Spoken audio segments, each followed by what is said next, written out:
ಏಕಾದಶ ಸ್ಕಂಧಗಳು ವಿಶೇಷವಾಗಿ ಕೃಷ್ಣನ ಬದುಕನ್ನು ಕುರಿತಿವೆ. ದಶಮಸ್ಕಂಧ ಪೂರ್ವಾರ್ಧ ಮತ್ತು ಉತ್ತರಾರ್ಧ ಮಿಕ್ಕ ಎಲ್ಲ ಸ್ಕಂಧಗಳಿಗಿಂತ ಗುಣ ಗಾತ್ರಗಳಲ್ಲಿ ದೊಡ್ಡದಾದದ್ದು. ಅಲ್ಲಿ ಕಂಡುಬರುವ ಕೃಷ್ಣ ಚಾರಿತ್ರ್ಯ ಬಹಳ ಆಕರ್ಷಕ, ತ್ರಿಜಗನ್ಮೋಹಕ. ಇದು ಮಹಾಭಾರತದ ಕೃಷ್ಣ ಚಾರಿತ್ರ್ಯಕ್ಕೆ ಬಹಳ ಒಳ್ಳೆಯ ಒಂದು ಪೂರ್ವ ಪೀಠಿಕೆ ಕೂಡ ಆಗುತ್ತದೆ. ಕೆಲವೊಂದು ಅಂಶಗಳಲ್ಲಿ ಉತ್ತರ ಪೀಠಿಕೆಯೂ ಹೌದು ಅಂತ ಭಾವಿಸಿ ಜನ ಒಪ್ಪುತ್ತಾ ಬಂದಿದ್ದಾರೆ. ಮತ್ತು ಇದು ಭಕ್ತಿಯನ್ನು ವಿಶೇಷವಾಗಿ ಪ್ರತಿಪಾದನೆ ಮಾಡಿದೆ. ನಿಜ, ಜ್ಞಾನದ್ದಂತೂ ಪಾರಮ್ಯ ಇದ್ದೇ ಇದೆ. ಜೊತೆಗೆ ಜ್ಞಾನನಿಷ್ಠವಾದ ಭಕ್ತಿಯನ್ನು ವ್ಯಾಪಕವಾದ ರೀತಿಯಲ್ಲಿ ಚರ್ಚೆ ಮಾಡುವುದರಿಂದ ಜಗತ್ತಿನಲ್ಲಿ ತುಂಬ ಪ್ರಸಿದ್ಧಿಯನ್ನು ಹೊಂದಿದೆ. ನನ್ನ ವ್ಯಕ್ತಿಗತವಾದ ಅಭಿಪ್ರಾಯದಲ್ಲಿ ವಿಷ್ಣು ಪುರಾಣ ಭಾಗವತ ಪುರಾಣಕ್ಕಿಂತ ಹೆಚ್ಚು ರಸಮಯವಾದದ್ದು, ಸುಬೋಧವಾದದ್ದು, ಭಾಷೆ ತಿಳಿಯಾದದ್ದು. ವಿಷ್ಣು ಪುರಾಣವನ್ನು ಕುರಿತು ಮಾತನಾಡುವಾಗಲೇ ಇವೆಲ್ಲ ವಿಷಯಗಳನ್ನು ತಿಳಿಸಿದ್ದನಾದ್ದರಿಂದ ಮತ್ತೆ ಪುನರುಕ್ತಿ ಬೇಡ. ಭಾಗವತ ವಿಷ್ಣು ಪುರಾಣಕ್ಕಿಂತ ತುಂಬ ದೊಡ್ಡದಾದದ್ದು ಗಾತ್ರದಲ್ಲಿ. ಅದು 5,000 ಶ್ಲೋಕಗಳಷ್ಟಾದರೆ ಇದು ಅದರ 3 ಪಟ್ಟಿಗಿಂತ ಹೆಚ್ಚು, ಅಂದರೆ 18,000 ಶ್ಲೋಕಗಳಷ್ಟು ಅಂತ ನಮಗೆ ಗೊತ್ತಾಗುತ್ತದೆ. ಅಲ್ಲಿರುವ ಕಾರಣ ಮತ್ತೆ ಮತ್ತೆ ಸ್ತೋತ್ರಗಳು, ತತ್ವಗಳು, ವಿಚಾರಗಳು ಪುನರುಕ್ತವಾಗಿ ಬರ್ತಾ ಇರ್ತವೆ. ಮತ್ತು ಇದರ ಶೈಲಿಯ ಕಾಠಿಣ್ಯದಲ್ಲಿ ಯಾವ ರಸವನ್ನೂ ಕಾಣೋದಕ್ಕೆ ಸಾಧ್ಯ ಇಲ್ಲ. ನನ್ನ ಮುಖ್ಯವಾದ ಆಕ್ಷೇಪ ಅಲ್ಲಿ ಬರುವಂಥದ್ದು. ನನ್ನದು ಅಪ್ಪಟ ಕವಿ ಭಾವುಕ ರಸಜ್ಞನ ಸಹೃದಯನ ದೃಷ್ಟಿ. ಹೀಗಾಗಿ ವಿಷಯ ವೇದಾಂತವನ್ನು ಮತ್ತೆ ಏನೇನು ಹೆಚ್ಚು ಹೇಳೋಕ್ಕಾಗೋಲ್ಲ, ಅದದೇ ಹೇಳಬೇಕಾಗುತ್ತದೆ. ವೇದಾಂತ ಒಂದು ಪುಟ ದಾಟಿದ ಮೇಲೆ ಬರುವಂಥದ್ದೆಲ್ಲ ಚವೈತುಹಿ ಅಷ್ಟೆ. ಹಾಗಾಗಿ ಪುನರುಕ್ತಿ ತುಂಬ ಅಧಿಕಾಧಿಕವಾಗಿ ಕಾಡುತ್ತದೆ. ಆಮೇಲೆ ತುಂಬ ಪೆಡಸಾದ ಶೈಲಿ ಅಂತ. ಆದರೆ ಲೋಕ ಪ್ರಾಶಸ್ತ್ಯ ಮಾತ್ರ ತುಂಬ ಇರುವುದರಿಂದ, ಆಮೇಲೆ ಇಲ್ಲಿ ಕಂಡುಬರುವ ಒಂದು ಬಿಕ್ಕಟ್ಟು, ಅತಿಶಯ ಅಂತನ್ನುವುದು ವಿದ್ವಾಂಸರ ದೃಷ್ಟಿಯಾಗಿರೋದ್ರಿಂದ ಅದನ್ನು ಮನ್ನಿಸಬೇಕಾಗುತ್ತದೆ. ನಾನು ಹಿಂದೆಯೇ ದೇವಿ ಭಾಗವತವನ್ನು ಮಾತನಾಡುವಾಗ ದೇವಿ ಭಾಗವತವ ಅಥವಾ ವಿಷ್ಣು ಭಾಗವತವ ಯಾವುದು ಅಷ್ಟಾದಶ ಮಹಾಪುರಾಣಗಳಲ್ಲಿ ಅಂತನ್ನುವುದೊಂದು ಚರ್ಚೆ ಇದೆ ಅಂತ ಹೇಳಿ ಹೆಚ್ಚಿನ ಅಂಶದಲ್ಲಿ ಭಾವಿಸುವುದು ವಿಷ್ಣು ಪುರಾಣಕ್ಕೆ ಆ ಸ್ಥಾನವನ್ನು ಕೊಡುವಂಥದ್ದು. ಆದರೆ ಶಾಕ್ತರು ಮತ್ತು ಶೈವರು ವಿಶೇಷವಾಗಿ ದೇವಿ ಭಾಗವತಕ್ಕೆ ಆ ಸ್ಥಾನವನ್ನು ಕೊಡ್ತಾರೆ. ನನ್ನ ದೃಷ್ಟಿನಲ್ಲಿ ಇದು ಎರಡೂ ಕೂಡ ಉತ್ತಮ ಕೋಟಿಗೆ ಸೇರುವಂಥ ಗ್ರಂಥಗಳೇ ಆಗಿವೆ. ಅದರ ಶೈಲಿ ಮತ್ತೂ ಸ್ವರಸವಾದದ್ದು, ಸುಬೋಧವಾದದ್ದು, ಮತ್ತು ಅದರಲ್ಲಿ ಪುರಾಣದ ಲಕ್ಷಣ ಮತ್ತೂ ಆಕರ್ಷಕವಾಗಿ ಕಂಡುಬರುವಂಥದ್ದಾಗಿದೆ. ಆದರೆ ಇದು ಕೃಷ್ಣನನ್ನು ಕುರಿತು ಇರುವಂಥದ್ದಾಗಿದ್ದರಿಂದ ಎಲ್ಲಿಲ್ಲದ ಪ್ರಾಶಸ್ತ್ಯ ಬಂತು, ಅಲ್ಲಿಗೆ ಬಂದು ಮುಟ್ಟುತ್ತದೆ ಎಲ್ಲ. ಕೃಷ್ಣ ಎಂಥ ಸಮಗ್ರ, ಸಮರ್ಥ, ಸಂಪೂರ್ಣವಾದ ತತ್ವ ಅಂತಂದರೆ ಯಾವುದು ಅದನ್ನು ಆಶ್ರಯಿಸಿ ಬರೆದರೂ ಕೂಡ, ನಿರ್ಮಾಣ ಮಾಡಿದ್ರೂ ಅದರೊಳಗೊಂದು ಸ್ವಾರಸ್ಯ, ಮಹತ್ವ ಬರುತ್ತದೆ. ಈ ಕಾರಣದಿಂದಲೇ ಭಾಗವತಕ್ಕೆ, ವಿಷ್ಣು ಪುರಾಣಕ್ಕೆ, ಹರಿವಂಶಕ್ಕೆ ತುಂಬ ದೊಡ್ಡ ಪ್ರಾಶಸ್ತ್ಯ ಬಂದಿದೆ. ನಿಜ, ಕೃಷ್ಣನನ್ನೇ ಸಾಕಷ್ಟು ಕುರಿತಿರುವಂಥದ್ದು ಬ್ರಹ್ಮವೈವರ್ತ ಪುರಾಣ. ಆದರೆ ಅದಕ್ಕೆ ಈ ಮಟ್ಟದ ಪ್ರಾಶಸ್ತ್ಯ ಬರಲಿಲ್ಲ. ಆದರೂ ಗೌಡಿಯ ವೈಷ್ಣವ ಪರಂಪರೆಯಲ್ಲಿ ನಾವು ಅದರ ವ್ಯಾಪ್ತಿಯನ್ನು ಕಾಣ್ತೀವಿ. ಒಟ್ಟಿನಲ್ಲಿ ತತ್ವ ಇದು. ಕೃಷ್ಣನನ್ನು ಅವಲಂಬಿಸಿದ ಯಾವುದೇ ಗಾನಕ್ಕೆ, ನೃತ್ಯಕ್ಕೆ, ಚಿತ್ರಕ್ಕೆ, ಶಿಲ್ಪಕ್ಕೆ, ಸಾಹಿತ್ಯಕ್ಕೆ, ದಾರ್ಶನಿಕ ಗ್ರಂಥಕ್ಕೆ, ಜೀವನ ಪದ್ಧತಿಗೆ ಬೆಳಕು, ಸೊಗಸು ಬರುತ್ತದೆ. ಇದು ಮುಖ್ಯ ಬುನಾದಿಯಾಗಿ ಈ ಒಂದು ಕೃತಿ ಬೆಳೆದಿದೆ ಅಂತ ಅನ್ನಬಹುದು. ಇನ್ನು ಭಗವಾನ್ ಅನ್ನುವ ಶಬ್ದ ಭಗವತಃ ಇದಂ ಭಾಗವತಂ ಅನ್ನುವುದಕ್ಕೆ ಮೂಲವಾಗಿದೆ. ಭಗ ಅನ್ನುವುದಕ್ಕೆ ಹಲವಾರು ಅರ್ಥಗಳನ್ನು ಹೇಳ್ತಾರೆ.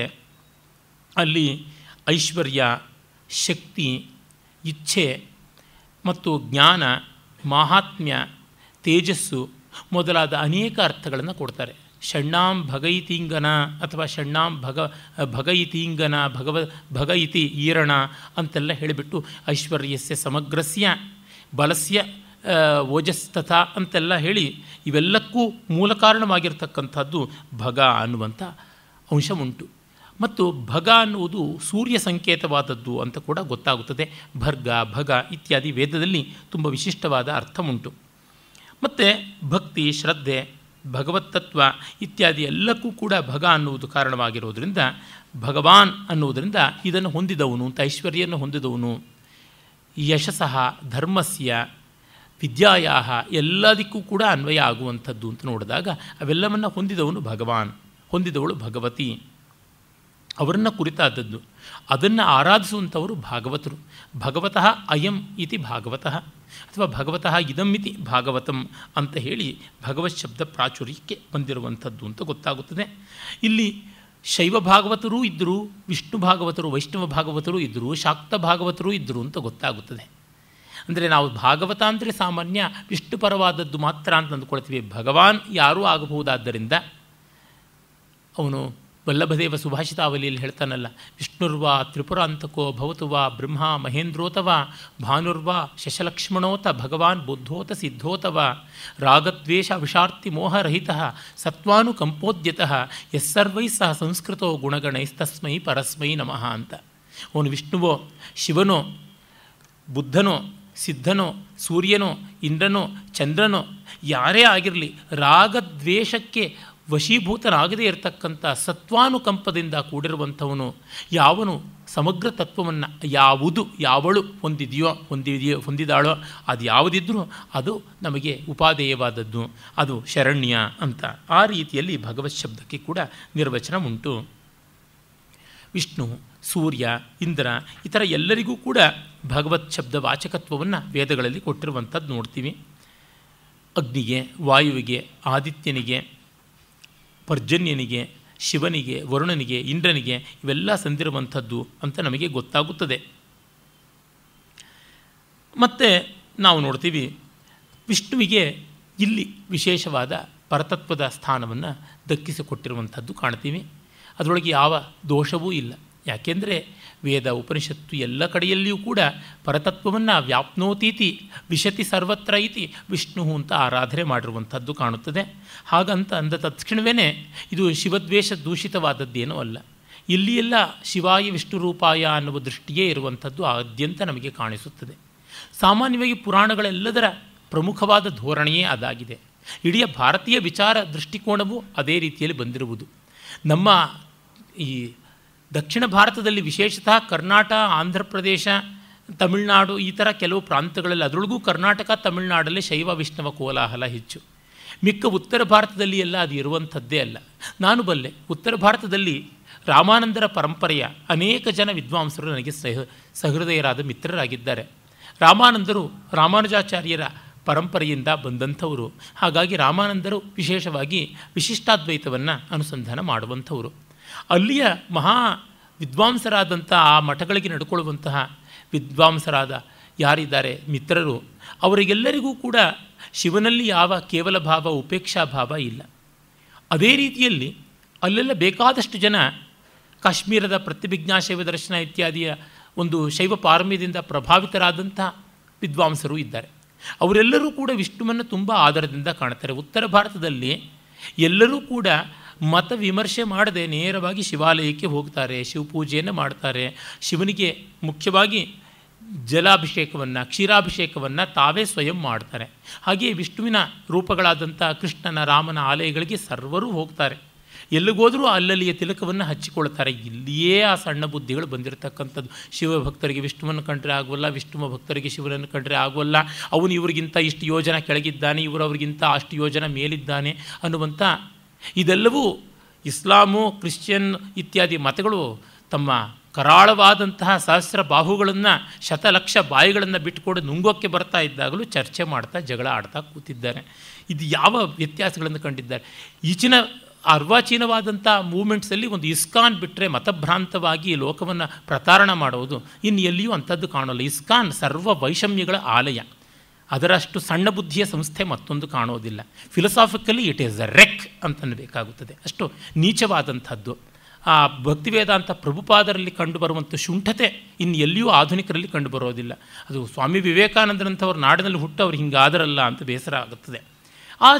ಆದರೆ ಈಚೆಗೆ ಹಾಗಿಲ್ಲ. ನಮ್ಮಲ್ಲಿ ಮಾತ್ರ ಅದು ತುಂಬ ಬಂದಿದೆ.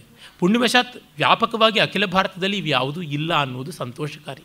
ಅದು ಶಿವನನ್ನೇ ಪಾರಮ್ಯದಿಂದ ಹೇಳ್ತಕ್ಕಂಥ ಲಿಂಗಪುರಾಣ, ಸ್ಕಾಂದಪುರಾಣ, ಕೂರ್ಮಪುರಾಣ, ಶಿವಪುರಾಣಾದಿಗಳಲ್ಲಿ ಕೂಡ ವಿಷ್ಣುವನ್ನು ಹೀನಾಯ ಮಾಡುವಂಥ ರೀತಿಯಲ್ಲಿ ಬರೋದಿಲ್ಲ. ಅದೇ ವಿಷ್ಣುವನ್ನು ಕೊಂಡಾಡುವ ವಿಷ್ಣು ಪುರಾಣದಲ್ಲಿ, ವಿಷ್ಣು ಭಾಗವತದಲ್ಲಿ ಇಲ್ಲಿಲ್ಲ ಕೂಡ ಪದ್ಮ, ಬ್ರಹ್ಮವಿವರ್ತ ಇತ್ಯಾದಿ ಪುರಾಣಗಳಲ್ಲೂ ಶಿವನಿಂದೆ ಕಂಡುಬರೋದಿಲ್ಲ. ಪ್ರಧಾನ ಧೋರಣೆ ಅದೇ ಉಂಟು. ಅಲ್ಲೋ ಇಲ್ಲೋ ಪ್ರಕ್ಷೇಪಕಾರರು ಸೇರಿಸಿರ್ತಾರೆ ರಾಗದ್ವೇಷದಿಂದ. ಇದನ್ನು ನಾವು ನೋಡಿದಾಗ ನಮಗೆ ಗೊತ್ತಾಗುತ್ತದೆ, ವೇದಗಳಲ್ಲಿ ಯಾವ ದೇವತೆಯನ್ನು ಕೀಳು ಮೇಲು ಅಂತ ಮಾಡೋದಿಲ್ಲ, ಎಲ್ಲವನ್ನೂ ಪರತತ್ವವಾಗಿ ಕಾಣುವಂಥದ್ದು ನೋಡ್ತೀವಿ. ಆ ಕಾರಣದಿಂದಲೇ ಸನಾತನ ಧರ್ಮಕ್ಕೆ ಕ್ರೈಸ್ತ, ಯಹೂದ್ಯ, ಇಸ್ಲಾಂ ಮೊದಲಾದ ಯಾವುದೇ ಮತದ ದೇವತತ್ವವನ್ನು ಅಂಗೀಕರಿಸುವಂಥ ಸ್ಥಿತಿ ಬಂದಿದೆ. ಹಾಗಿಲ್ಲವಾದರೆ ನಾವು ಈ ಅಲ್ಲೋಪನಿಷತ್ತು ಅನ್ನುವುದನ್ನು ಕಾಣುವುದಕ್ಕೆ ಆಗ್ತಾ ಇರಲಿಲ್ಲ.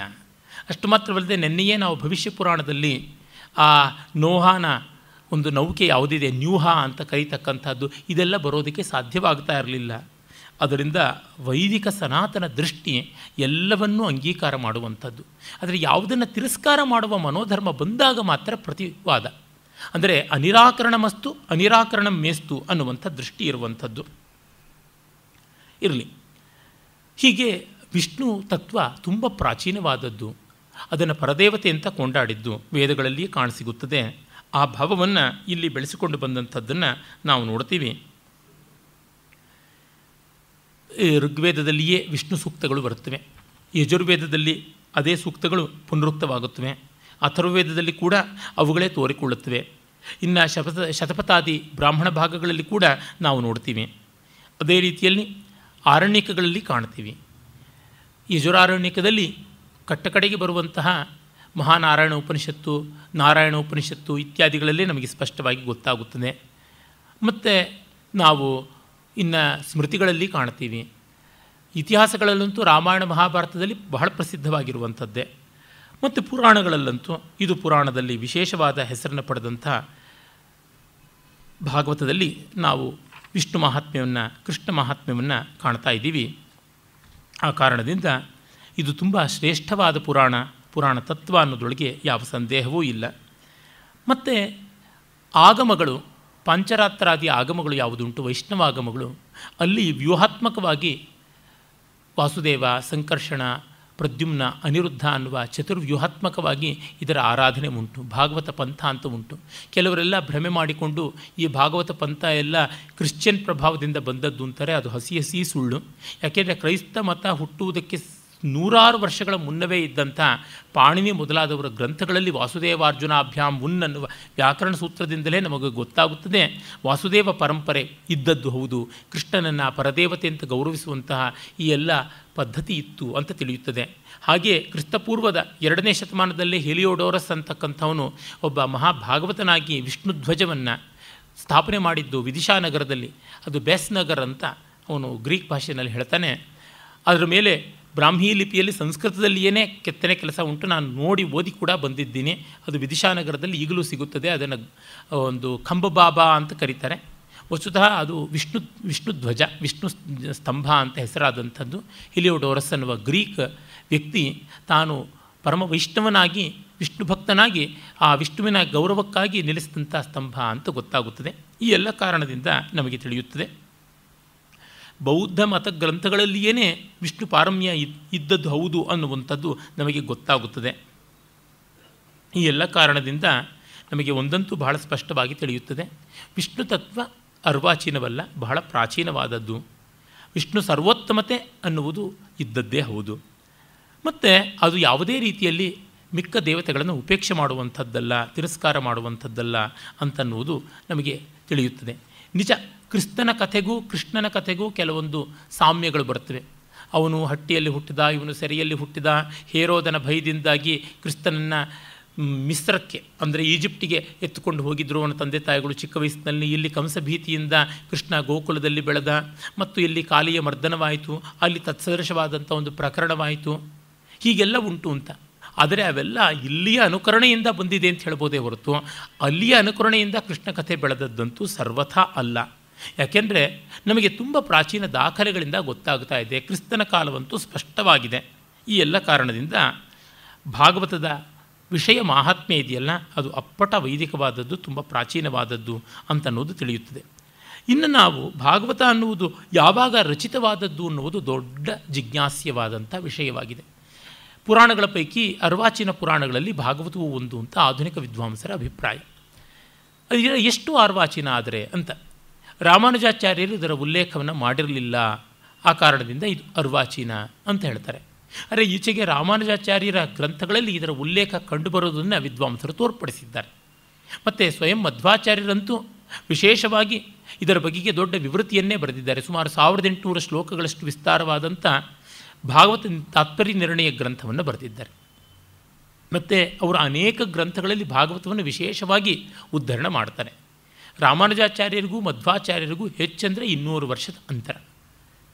200 ವರ್ಷಗಳ ಒಳಗೆ ಯಾವುದೋ ಒಂದು ಹೊಸ ಪುರಾಣ ಧುತ್ತಂತ ಬಂದು ಅದು ಒಬ್ಬ ಆಚಾರ್ಯರಿಗೆ ಪ್ರಶ್ನಾತೀತವಾದ ಪ್ರಮಾಣ ಆಗುವುದು ಮತ್ತು ಅವರ ವಿರೋಧಿಗಳು ಕೂಡ ಅದನ್ನು ಒಪ್ಪಿಕೊಳ್ಳೋದು ಸಾಧ್ಯ ಆಗೋದಿಲ್ಲ.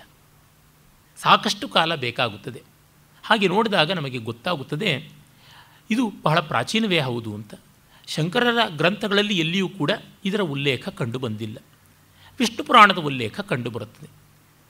ಇನ್ನು ಕೆಲವರು ಹೇಳ್ತಾರೆ ಇದು ಹೆಚ್ಚು ಕಡಿಮೆ 13ನೇ ಶತಮಾನದ ಆದಿಭಾಗದಲ್ಲಿ ಇದ್ದಂಥ ಬೋಪದೇವ ಅನ್ನುವವನು ಬರೆದದ್ದು, ಹೇಮಾದ್ರಿ ಅಂತ ದೇವಗಿರಿಯ ಯಾದವರ ಆಸ್ಥಾನದಲ್ಲಿದ್ದ ಮಹಾಮಂತ್ರಿ ಆತನ ಆದೇಶದ ಮೇರೆಗೆ ಬೋಪದೇವ ಬರೆದದ್ದು ಅಂತ. ಅರೆ, ಬೋಪದೇವ ಬರೆದದ್ದು ಭಾಗವತ ಸಾರವನ್ನೇ ಹೊರತು ಭಾಗವತವನ್ನು ಅಲ್ಲ, ಅವನೇ ಸ್ಪಷ್ಟವಾಗಿ ಹೇಳ್ತಾನೆ. ಅದರಿಂದ ನಮಗೆ ಗೊತ್ತಾಗುತ್ತದೆ ಏನೆಂದರೆ ಭಾಗವತ ಪುರಾಣ ವಿಷ್ಣು ಪುರಾಣಕ್ಕಿಂತ ಅರ್ವಾಚೀನವಾದದ್ದು ಅಂತ ಶೈಲಿಯಲ್ಲಿ, ವಿಷಯ ನಿರೂಪಣೆಯಲ್ಲಿ, ಛಂದಸ್ಸಿನಲ್ಲಿ, ಭಾಷೆಯಲ್ಲಿ ಗೊತ್ತಾಗುತ್ತದೆ. ಆದರೆ ಅದು ರಾಮಾನುಜಾಚಾರ್ಯರಿಗಿಂತ ಪ್ರಾಚೀನವಾದದ್ದು ಹೌದು ಅನ್ನೋದ್ರೊಳಗೆ ಸಂದೇಹ ಕಾಣಿಸೋದಿಲ್ಲ. ಇವುಗಳನ್ನು ಗೆರೆಗೀಚಿದಂತೆ ಇಂತಿಷ್ಟೇ ವರ್ಷಗಳಿಗೆ ರಚಿತವಾದದ್ದು ಅಂತ ಹೇಳುವುದು ಕಷ್ಟ.